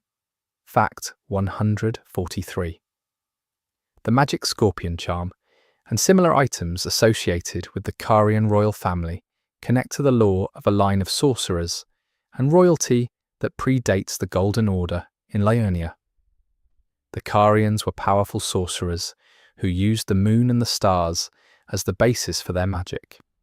The connection between Carian magic, Renala, and Rani's Age of Stars ending suggests that this lineage had been pointed toward a different kind of future than the one the Golden Order imagined. Fact 144. The full moon sorcery used by Renala is unique in the game. Her boss fight's second phase involves her casting a full moon on the player, which is a magical ball of radiant light that drastically reduces your magic resistance and is difficult to dodge. This sorcery is associated with the Carian tradition and represents the peak of what Renala was capable of at the height of her power. Her students at the academy learn lesser versions of this magic through the glint blade and glintstone sorceries. Fact 145. Azur and Lusat are two legendary sorcerers associated with the game's most powerful spells. Both of them gaze directly at the center of the universe, which is described as the primum mobile or the first principle, and the experience broke them. Azur is found frozen in the mountains, unable to speak except to pass on his spell. Lusat is found imprisoned in a cave, sealed by a stone-sword key, encased in crystal, and barely alive. Both of them represent the cost of true cosmic knowledge, the idea that some understanding comes at the price of your ability to function. Fact 146. Comet Azur is one of the most powerful sorceries in the game. It fires an enormous sustained beam of magical energy that can deal massive damage to bosses when combined with the Flask of Wondrous Physic and the right talismans. Its strength led to it being commonly used in strategies to trivialize certain boss fights, particularly Malenia in some runs. The sorcery is described as containing the foundational principles of glintstone magic itself, which is why it has such raw power. Fact 147. Legendary weapons in Elden Ring are tied to significant figures or events in the world's history. The blasphemous blade belongs to Rykard and absorbs the life of enemies. The Eclipse Shotel is associated with death and the eclipse of the Erd Tree. The Mare Executioner's Sword is a unique corkscrew drilling weapon tied to the Mare family, aristocrats of the Altus Plateau, whose house was destroyed in the events before the game. Each legendary weapon is a compressed piece of lore as much as a combat tool. Fact 148. The grafted blade greatsword is found on the Weeping Peninsula and is forged from numerous blades fused together, referencing Godric's grafting theme in weapon form. Its Ash of War, Oath of Vengeance, is a pledge to fight on behalf of fallen warriors. The weapon itself is technically massive and unwieldy in a way that reflects the bloated, inefficient nature of Godric's own approach to power. More is not always better, and the weapon communicates that through its design. Fact 149. The Moonveil Katana became one of the most popular weapons in Elden Ring's multiplayer meta in the early months after release. Its weapon art, Transient Moonlight, fires a projectile with both physical and magic damage that was extremely effective in PvP. From a lore perspective, the Moonveil is a blade forged at the end of the Carian moon tradition, described as one that captures the essence of moonlight. It was nerfed multiple times by From Software as it dominated online play. Fact 150. Rivers of Blood is another weapon that was notoriously powerful in early post-launch PvP. It is a katana associated with the Bloody Finger Okina, a warrior who came to the lands between from a distant land to fight powerful opponents. The weapon's Ash of War, Corpse Piler, is a rapid series of slashes that builds up blood loss extremely quickly.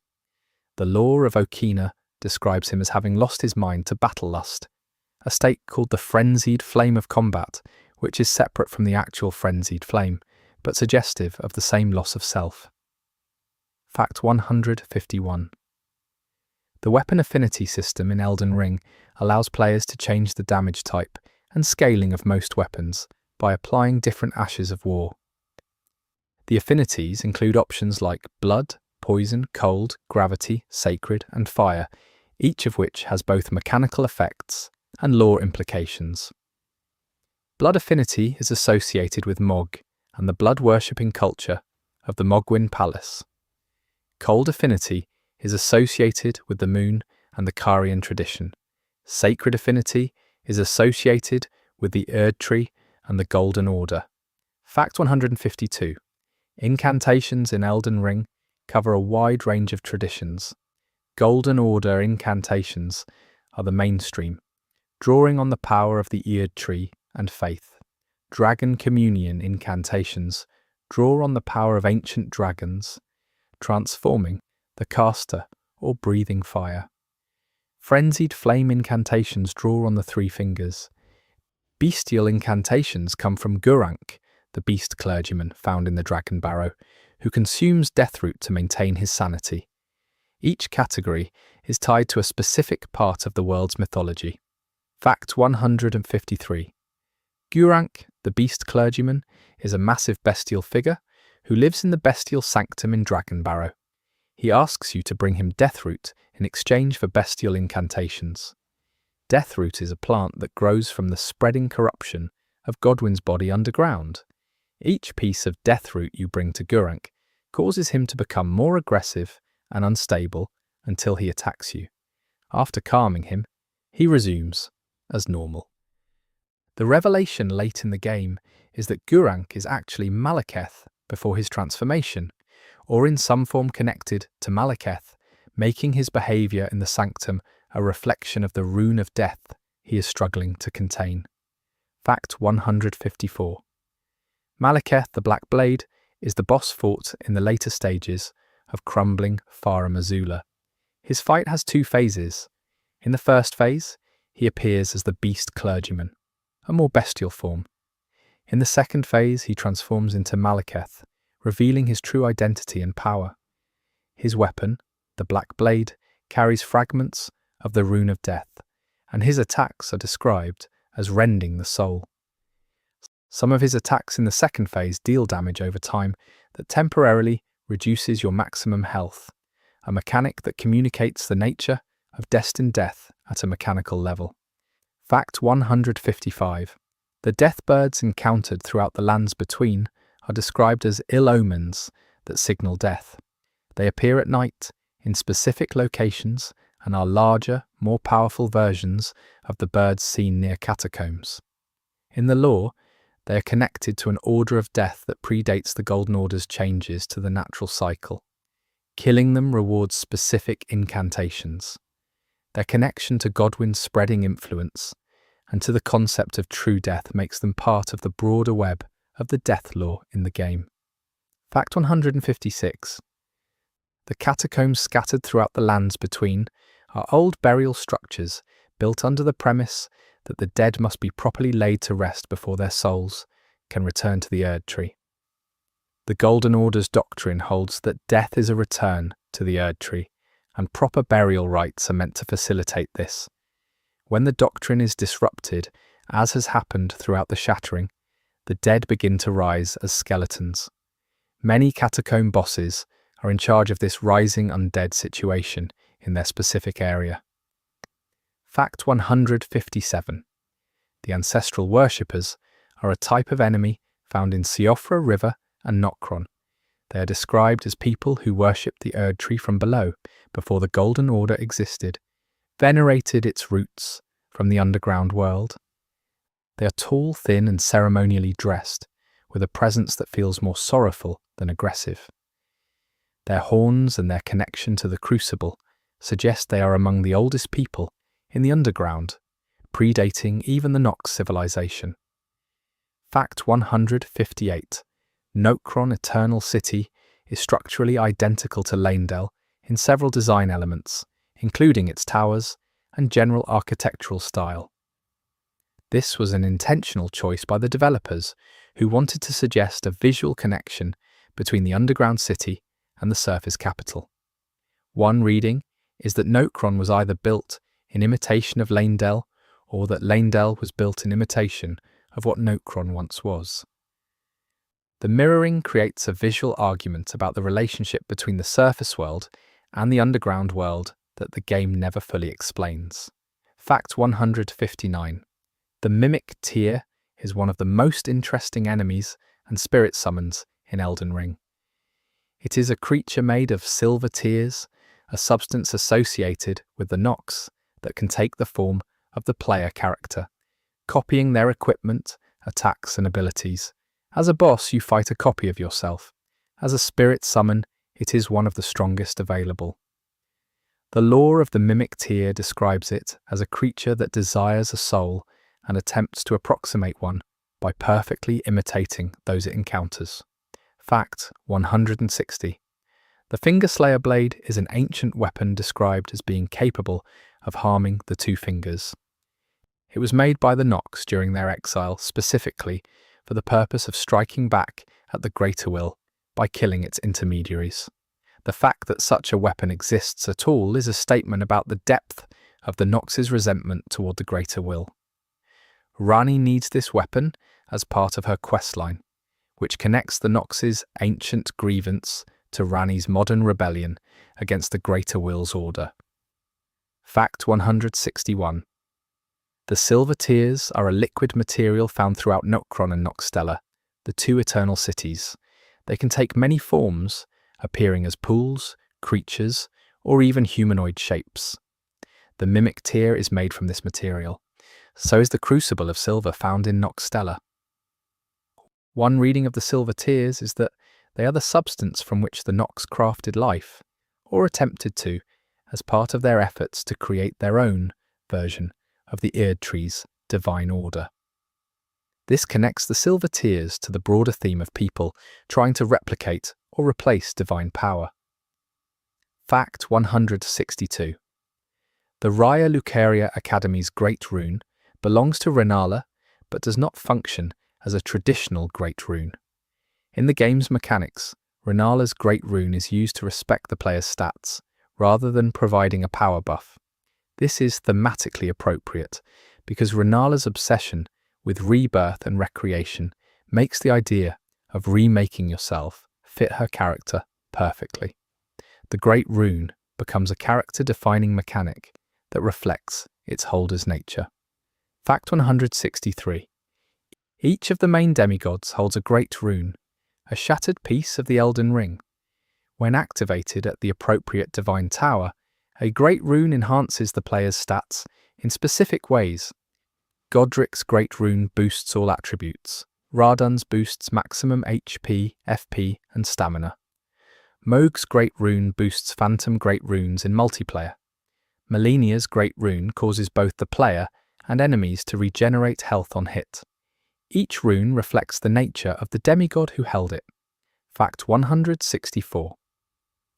The Divine Towers are massive structures scattered across the lands, between that serve as activation points for Great Runes.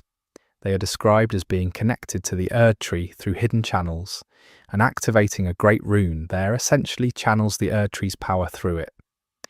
The towers are often located in dramatic, isolated positions that require significant effort to reach. The Divine Tower of Liurnia, for example, requires completing a specific sequence of events involving Carian inverted statues, literally turning a legacy dungeon upside down to access the path. Fact 165. The Carian Study Hall. When the Carian inverted statue is placed on its altar, literally flips the entire area upside down. This is one of the most memorable design moments in the game. You walk through the exact same building, but with the floor now being the ceiling, and vice versa. The puzzle of inverted geometry is both a visual spectacle and a thematic statement about the Carian tradition's relationship with conventional order. The Carians saw the world differently, and the game makes you experience that difference physically. Fact 166. The Church of Inhibition at the top of Liurnia is associated with Hieta, a blind woman who follows a vision of a grape. Her questline eventually reveals that the grapes she is consuming are festering bloody fingers, items related to the Frenzied Flames invasion system. As she consumes them, she begins transforming, eventually becoming a finger maiden for the Three Fingers. Her gradual transformation is shown through dialogue changes and visual cues over the course of the questline, ending with her becoming a conduit for the very force she did not fully understand when she began. Fact 167. The invasion system in Elden Ring uses bloody fingers and festering bloody fingers as invasion items. Within the lore, bloody fingers are described as a covenant with the Formless Mother, which may be another name or aspect of the outer god associated with blood, the same one Mog serves. The act of invading another world and spreading bloodshed is framed as a religious offering to this outer god. This framing gives the game's PvP mechanic a mythological context that ties it to the world's broader conflicts. Fact 168. The Church of Vows, found in Liurnia, is a place that can pardon the player after they have been condemned by certain NPCs through hostile actions. The pardon is achieved by offering celestial dew at an altar there. Within the lore, the Church of Vows is described as a place bound by sacred oaths. The Turtle Pope, Miriel Pastor of Vows, resides there and can teach the player spells as well as providing lore about the history of the lands between. He is genuinely one of the most beloved characters in the game. Fact 169. Miriel is a large turtle wearing a papal mitre. He is gentle, patient, and deeply knowledgeable. He speaks with dignity and care, describing complex lore in a tone that is both accessible and moving. He asks to remain at the church after death, wanting his shell to become part of the place he has guarded. You can return to the church at any point and find him there, willing to talk. The contrast between his humble appearance and the weight of what he carries in his memory is a good example of how Elden Ring uses design to subvert expectations. Fact 170. The medallions in Elden Ring are items used to access specific elevators or areas. The Grand Lift of Dectus, which takes you from Liurnia to the Altus Plateau, requires both halves of the Dectus medallion. The Grand Lift of Rold requires either the Rold medallion or the Secret medallion. The Secret medallion is required to access the consecrated snowfield, the hidden area that leads to the Halig tree. Finding both halves of the Secret medallion is one of the more involved secret hunts in the game, rewarding persistent explorers with access to some of the best endgame content. Fact 171. Altus Plateau is the elevated region north of Liurnia and is home to some of the most powerful enemies in the mid-game. Its landscape features golden fields, ruins, and a general sense of faded grandeur.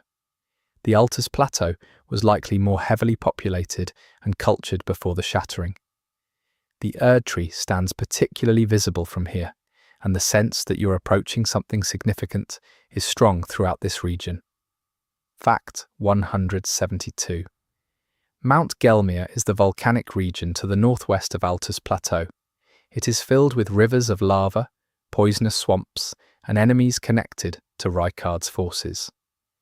The journey through Mount Gelmir, particularly the winding path up the volcano that leads to Volcano Manor, is one of the more deliberately punishing traversal sections in the game. The landscape reflects the nature of its master, hostile and consuming everything that comes near it. Fact 173. The perfumers of the Altus Plateau are an enemy type who throw pots filled with various compounds that can buff or debuff the player. Their presence in the Altus region suggests a culture of alchemists and craftspeople that flourished there before the shattering. Several of the perfumers' unique items, particularly their talismans and crafting materials, reference a tradition of combining natural and magical elements that is distinct from both sorcery and incantations. Fact 174. The Stormvale Castle Legacy Dungeon has a hidden optional path through a side entrance that bypasses a section most players find extremely difficult. This path requires taking an initial detour and climbing through a gap in the castle wall.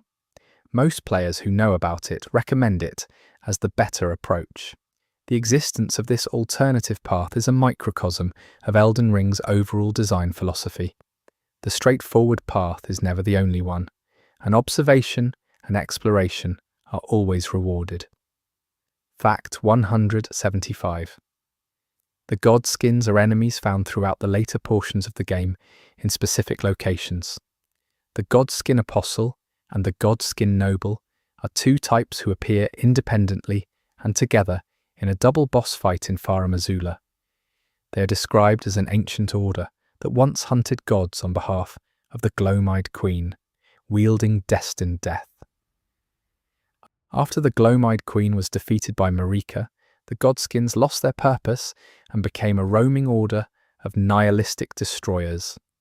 Their black and white visual design is distinctive and slightly surreal. Fact 176. The Glomide Queen is a figure mentioned primarily through item descriptions. She was a demigod or divine being who wielded the Rune of Death and commanded the Godskins. She was defeated and presumably killed by Marika's champion, Malekith. Her death allowed Marika to seize the Rune of Death and remove it from the Elden Ring. Who she was exactly, and where she fit in the lineage of the lands between, is never fully explained, leaving her as one of the world's most tantalizing mysteries. Fact 177. The concept of Empyreans is central to the game's succession system. An Empyrean is a being with the potential to become a new god, to hold the Elden Ring and maintain the order of the world. 3 Empyreans are identified in the game: Ranni, Malenia, and Miquella. All 3 are the result of Marika and Radagon's extraordinary divine nature. Each was given a shadow by the 2 fingers, a guardian bound to them. Ranni had blood, Malenia had the Cleanrot Knights as a collective, and Miquella was given a shadow whose identity connects to the DLC. Fact 178. The Erdtree avatar bosses found in specific locations around the lands between are guardians of minor Erdtrees, smaller trees that channel the Erdtree's grace. They are large, green-yellow figures made of the Erdtree's material, wielding a staff that allows them to cast powerful incantations. Defeating them rewards Erdtree Amber or other resources associated with the Erdtree. Their presence at minor Erdtrees suggests the main Erdtree maintains branches or outposts throughout the world to distribute its grace more broadly. Fact 179. The Knights Cavalry are mounted knights that patrol certain roads at night. They use a darkness-based magic that covers their weapons and creates an oppressive atmosphere. In the lore, they are described as knights who perform a specific nocturnal patrol as part of an ancient duty. They do not appear during the day. Their presence on the roads at night functions both as a danger to casual nighttime travellers and as a metaphor for the forces that watch over the world when the sun is gone. Fact 180. The Deathroot is a plant that grows from the corruption spreading from Godwyn's body.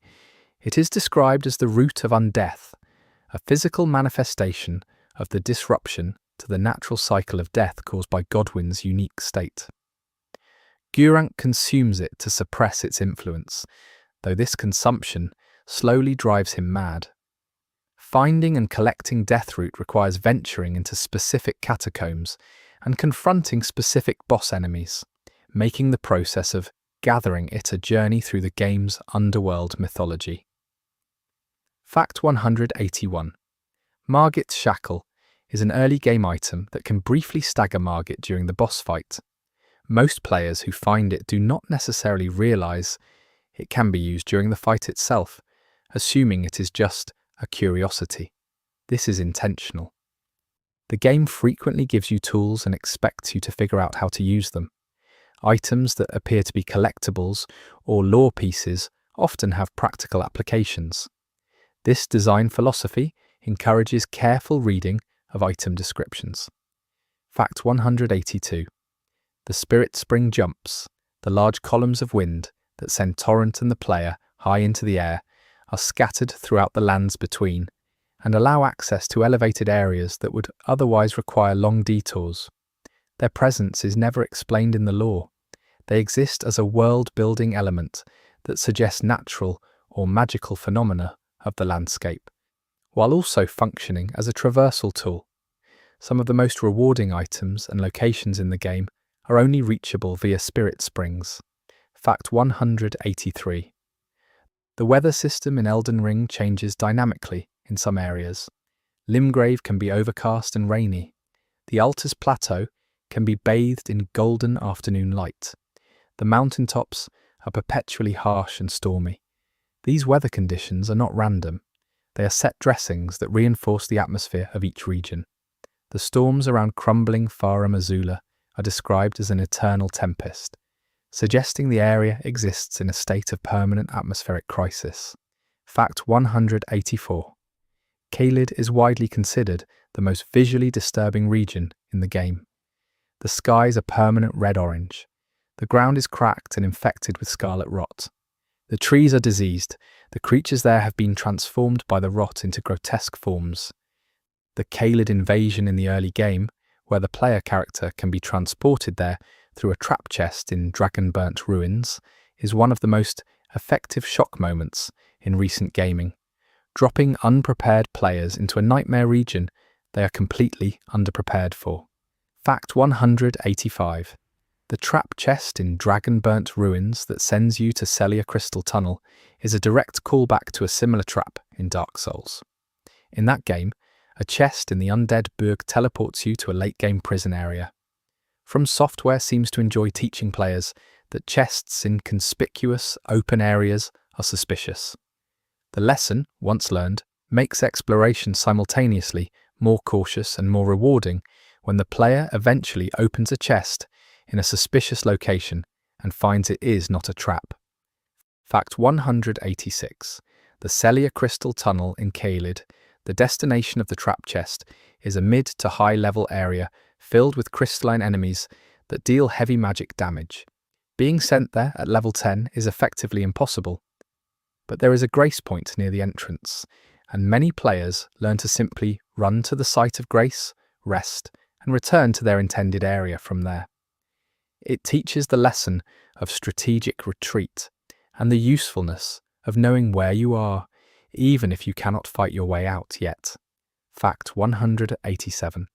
The clean rot disease is distinct from the scarlet rot itself. It is a specific affliction that appears in item descriptions related to the clean rot knights. The difference is subtle but suggests that Malenia's influence on her followers created a variant of the rot that is as much a spiritual condition as a physical one.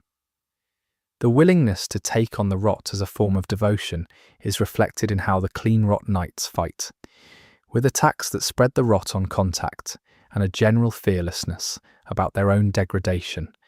Fact 188. The Volcano Manor sends the player on assassination missions against other Tarnished. These target NPCs appear as golden outlines in their home worlds, and defeating them advances the Manor's questline. Each target is a Tarnished on their own path to the Elden Ring, and the Manor is using you to eliminate competition. The targets include several NPCs who are otherwise unreachable, and their deaths affect other questlines in ways that can be easy to miss if you complete the Manor questline without knowing the connections. Fact 189. Patches serves as a merchant at the Shaded Castle area in Altus Plateau after his appearance in Murkwater Cave. When you find him at the Shaded Castle, he's been bound and left by the Volcano Manor assassins, having betrayed his contacts there. His self-preservation instinct is consistent across every appearance, and despite his dishonesty, he is one of the more consistently written characters in the game. His willingness to sell you back items he stole from you is somehow both infuriating and endearing. Fact 190. The Shaded Castle itself is a notable location, filled with enemies using Scarlet Rot-themed attacks and architecture that suggests a once fine castle now thoroughly consumed by rot. Its design suggests it was a place of some elegance before the shattering and the rot spread. The boss there, Elmer of the Briar, wields a blade shield combination and has a haunting, focused quality that suggests someone who continued their duty long after the world around them fell apart. Fact 191. Elmer of the Briar is a prisoner of the Shaded Castle, whose name suggests thorns or brambles, consistent with someone who is both contained and dangerous. His lore connects to a noble house of the Altus Plateau that was destroyed. His fight is distinctive because his weapons fly at you autonomously while he stands at a distance, requiring the player to simultaneously track the weapons and his position. The technique communicates a fighter who uses his power with precise, calculated control rather than brute force. Fact 192. The walking mausoleums are one of the most visually unique elements in the lands between. They are enormous turtle-like creatures with a giant tomb on their backs, walking slowly across the landscape.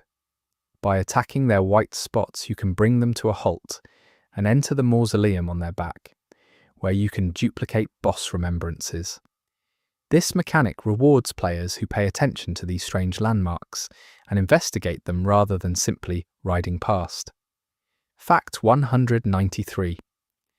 Remembrances are items dropped by main bosses that contain the power and legacy of the defeated demigod.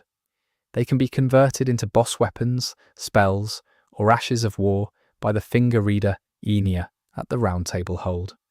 The lore description of remembrances positions them as concentrated memories, the essence of a being's life and power preserved in a form that others can access. This connects to a broader theme in the game about power being transferable across generations and individuals. Fact 194. The legend of the Elden Ring is told in fragments throughout the game. No single character or text gives you the complete history in order. Instead, you piece it together from item descriptions, environmental details, brief NPC remarks, and the architecture of the world itself. This fragmented storytelling method is signature from software. The intent, as Miyazaki has explained in interviews, is to make the player an active participant in constructing the story rather than a passive recipient of information. Fact 195. Miyazaki has said that Elden Ring's world building drew heavily on European mythology, particularly Norse mythology for the elemental and cosmic aspects, and Arthurian legend for the themes of fallen kingdoms and sacred objects. George R.R. Martin's contribution introduced a more political, dynastic complexity to the characters and their relationships. The combination of those two influences, cosmic mythology and human drama, is what gives the lore of Elden Ring its particular texture. Fact 196. The shrimp merchants, also called the nomadic merchants, are found throughout the lands between selling various items. They wear unusual outfits with prominent chains and sing or hum quietly. Their lore suggests they belong to a travelling order connected to the original Crucible culture, predating the Golden Order. Some item descriptions associated with them suggest they carry memories of the world before the Erdtree's dominance, making them quiet witnesses to the entire arc of the world's history. Fact 197. The Flask of Wondrous Physic is a one-use item per rest that allows you to combine 2 crystal tears for a custom effect.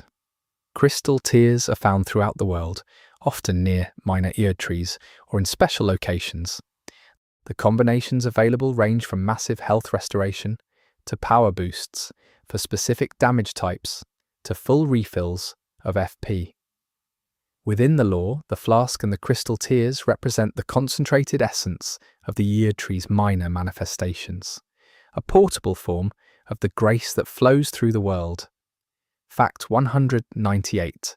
Crafting in Elden Ring uses items gathered from the environment to create consumables, throwing pots and other items.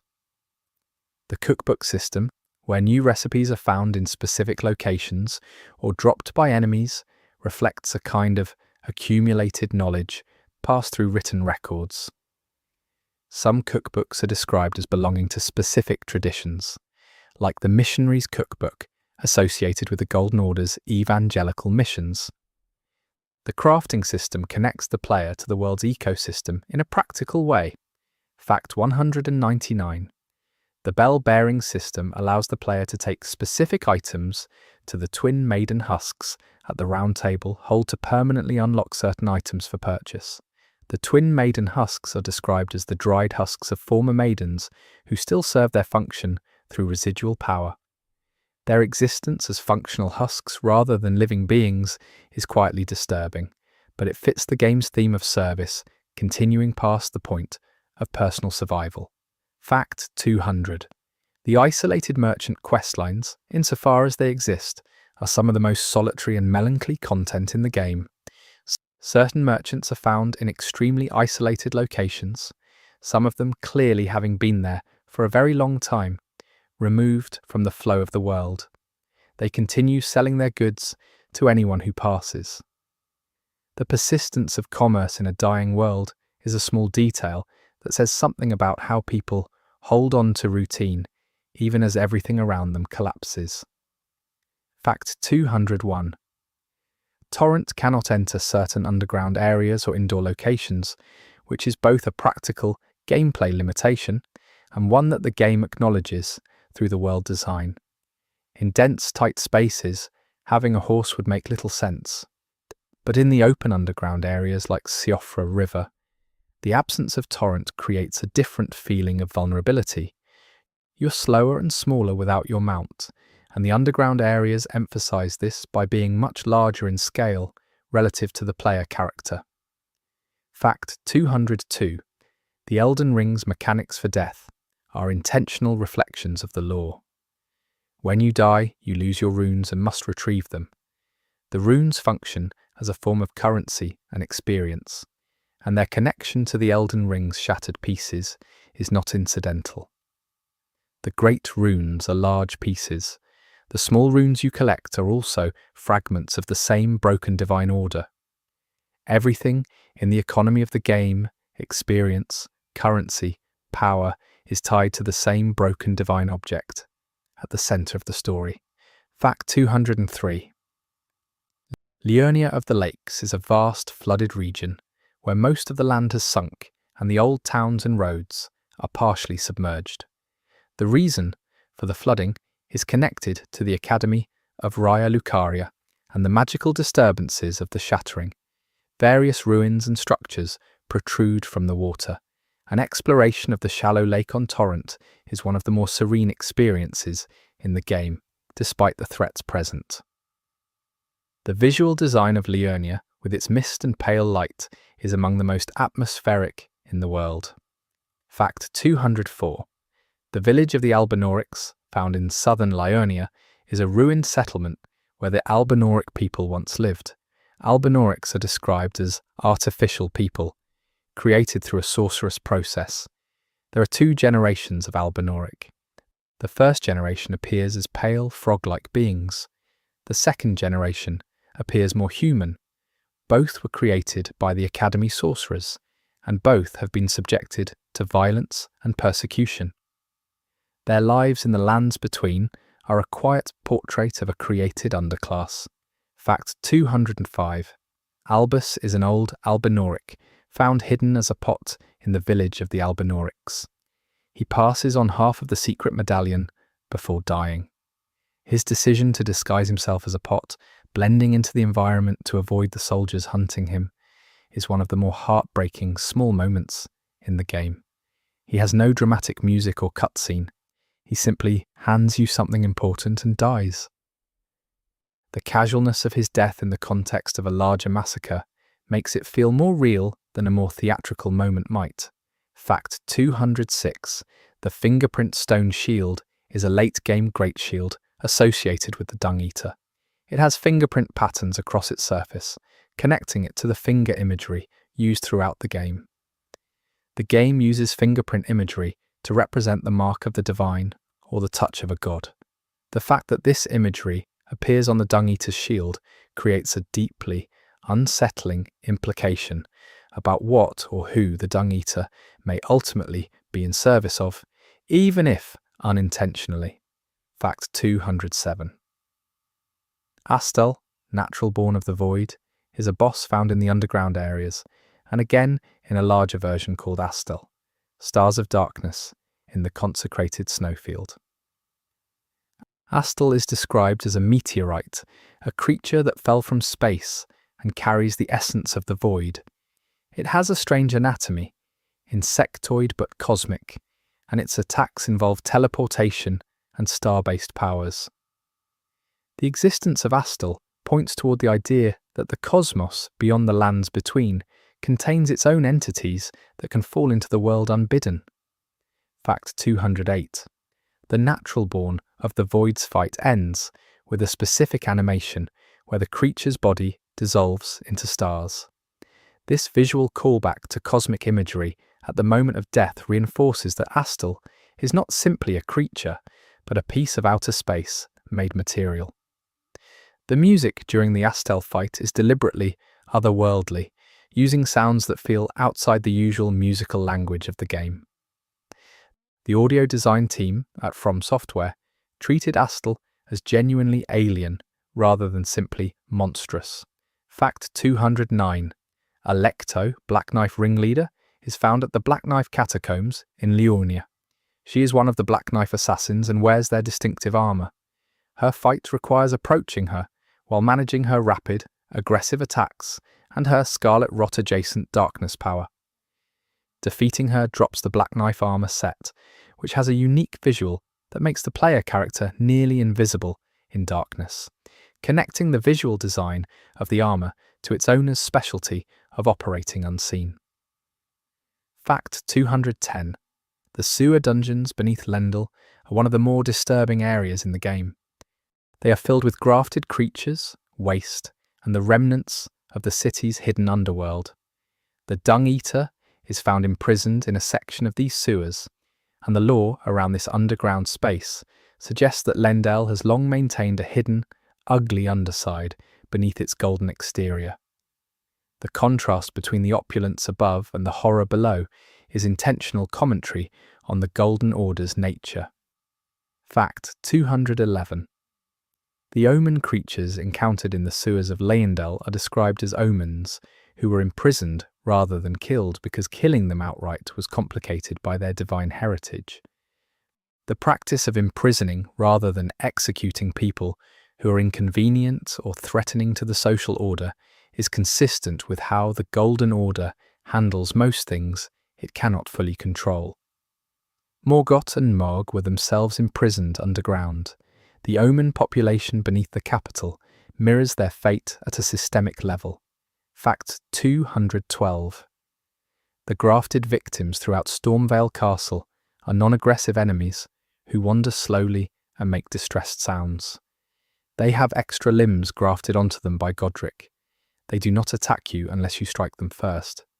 The deliberate choice to make them non-aggressive is a design decision that makes them feel like victims rather than enemies, forcing the player to choose whether to kill them or simply avoid them.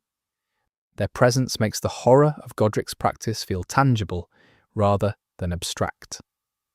Fact 213. The Academy Gate Town in Liurnia is a ruined town that has been frozen in time by magic. The people inside are suspended in crystalline amber, caught in the middle of ordinary actions. This moment of frozen life is one of the more haunting environmental details in the game. The town was presumably affected during a magical incident, possibly related to the Shattering's disruptions to the Academy's spells.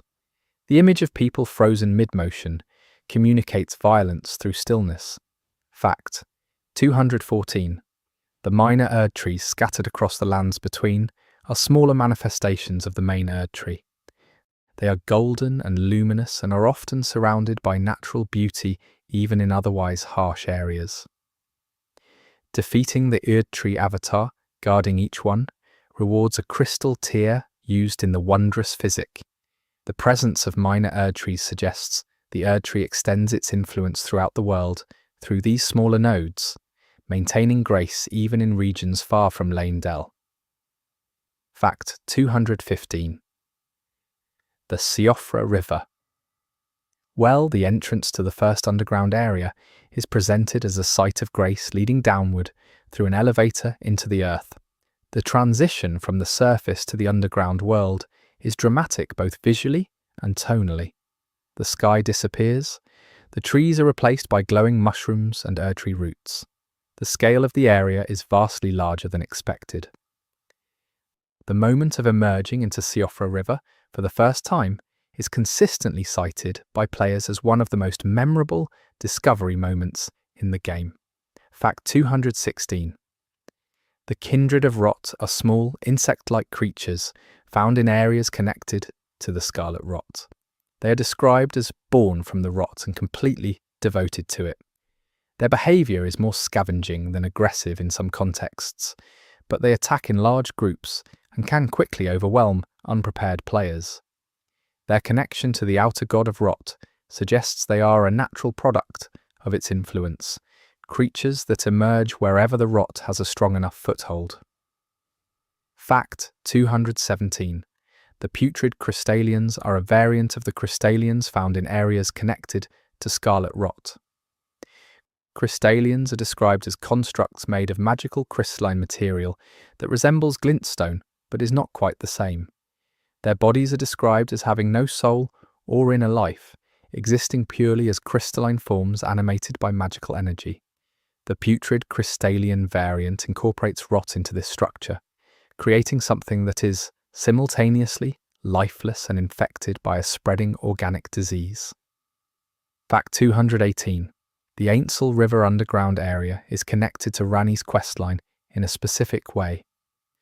After giving Ranni the Fingerslayer blade, you receive a small doll version of Ranni. You can speak to this doll while resting at sites of grace, but she says nothing for a long time. Deep in the Ainsel River, there is a specific area where the doll activates and begins communicating with you, giving you instructions for the next phase of the questline. The doll speaking suddenly after long silence is a memorable and slightly eerie moment. Fact 219. Nokstella, Eternal City, the second underground city, is deeper and darker than Nokron. It is filled with silver tears and has an atmosphere of abandoned grandeur.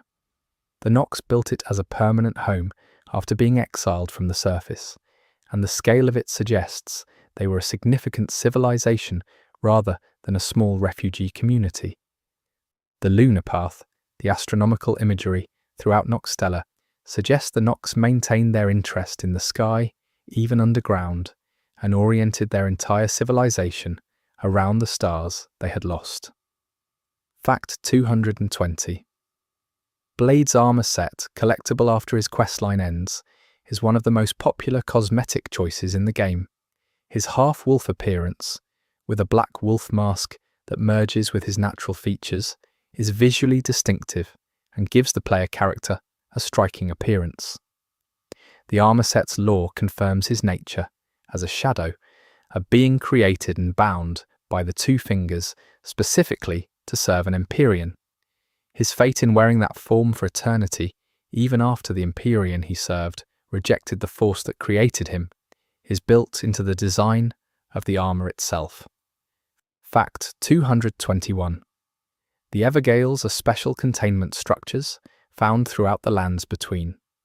They are circular magical prisons that hold powerful beings who have been judged too dangerous to execute but too dangerous to leave free.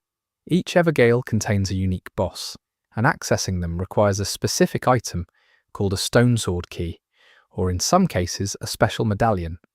The bosses inside are diverse, ranging from ancient knights to criminals to powerful practitioners of magic who transgressed against the Golden Order. Fact 222. Crucible. Knight Celuria is found in an Evergale in Deeproot Depths. She is described as having been one of the most powerful Crucible knights, a warrior of extraordinary capability. Her imprisonment in an Evergale suggests she committed some offence against the Golden Order or its current structure. Her appearance in Deeproot Depths, the area filled with Godwyn's corruption, connects her imprisonment to the Night of the Black Knives events, either as a witness participant, or collateral casualty. Her lore is never fully explained, leaving her as a mystery within a larger mystery. Fact 223. Commander Nile is the boss of Castle Sol, found in the mountaintops of the Giants. He is an old commander of Melinia's forces who lost his legs in battle and replaced them with prosthetics. He continues to fight despite his injuries, summoning the spirits of fallen knights to assist him. His questline connects to the Haligtree medallion, and his presence in the isolated Castle Sol, keeping watch over a place most people will never visit, is another example of the game's theme of lonely duty persisting long past any practical purpose. Fact 224. Castle Sol is one of the more difficult optional areas in the late game. Its location in the mountaintops, its powerful enemies, and its difficult boss combine to make it a punishing detour. But the reward, half of the secret medallion, is essential for players who want to find the Haligtree and face Melinia. The game never explicitly tells you where to find the other half of the medallion. That information comes from other players, from community research, or from methodical exploration of every corner of the mountaintops. Fact 225. The consecrated snowfield is one of the most difficult areas to navigate in the game. It is a vast, featureless snowfield, obscured by a constant blizzard that drastically reduces visibility. Navigation by sight is nearly impossible. The area is designed to disorient, and many players have reported spending significant time lost in it. Hidden within the snowfield is the path to the Haligtree, and also the entrance to Mogwin Palace via a specific teleporter. The deliberate disorientation of the area mirrors the hidden nature of everything inside it. Fact 226. The Spirit Caller Cave in the consecrated snowfield contains the Godskin duo, widely considered one of the most frustrating boss fights in the game.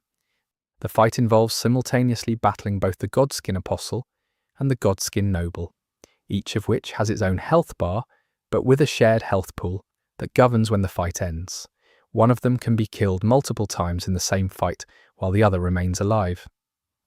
The respawning mechanic, combined with the different movement patterns of the two enemies, creates an exceptionally chaotic combat scenario. Fact 227. The Deathbird that drops the sacrificial axe in Limgrave is an early game optional encounter that many players encounter without being ready for it. It appears only at night, near the Church of Pilgrimage. Its power level is significantly higher than the enemies in the same area, and players who stumble into it at level 10 to 20 are quickly eliminated. But players who return to it at an appropriate level find one of the more atmospheric night encounters in the early game. Fact 228. The Night Maiden and Soul is a phrase found in item descriptions connecting to the Rune of Death and the Buried Erd Tree themes.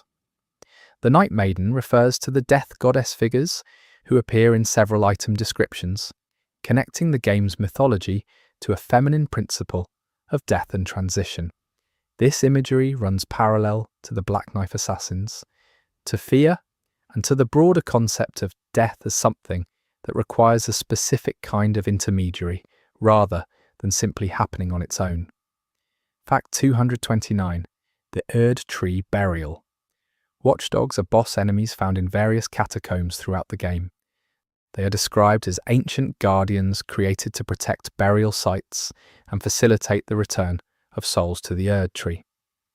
Their design is unusual, resembling large cats with exaggerated mask-like faces. Some of them have been corrupted or are malfunctioning in some way that makes them aggressive.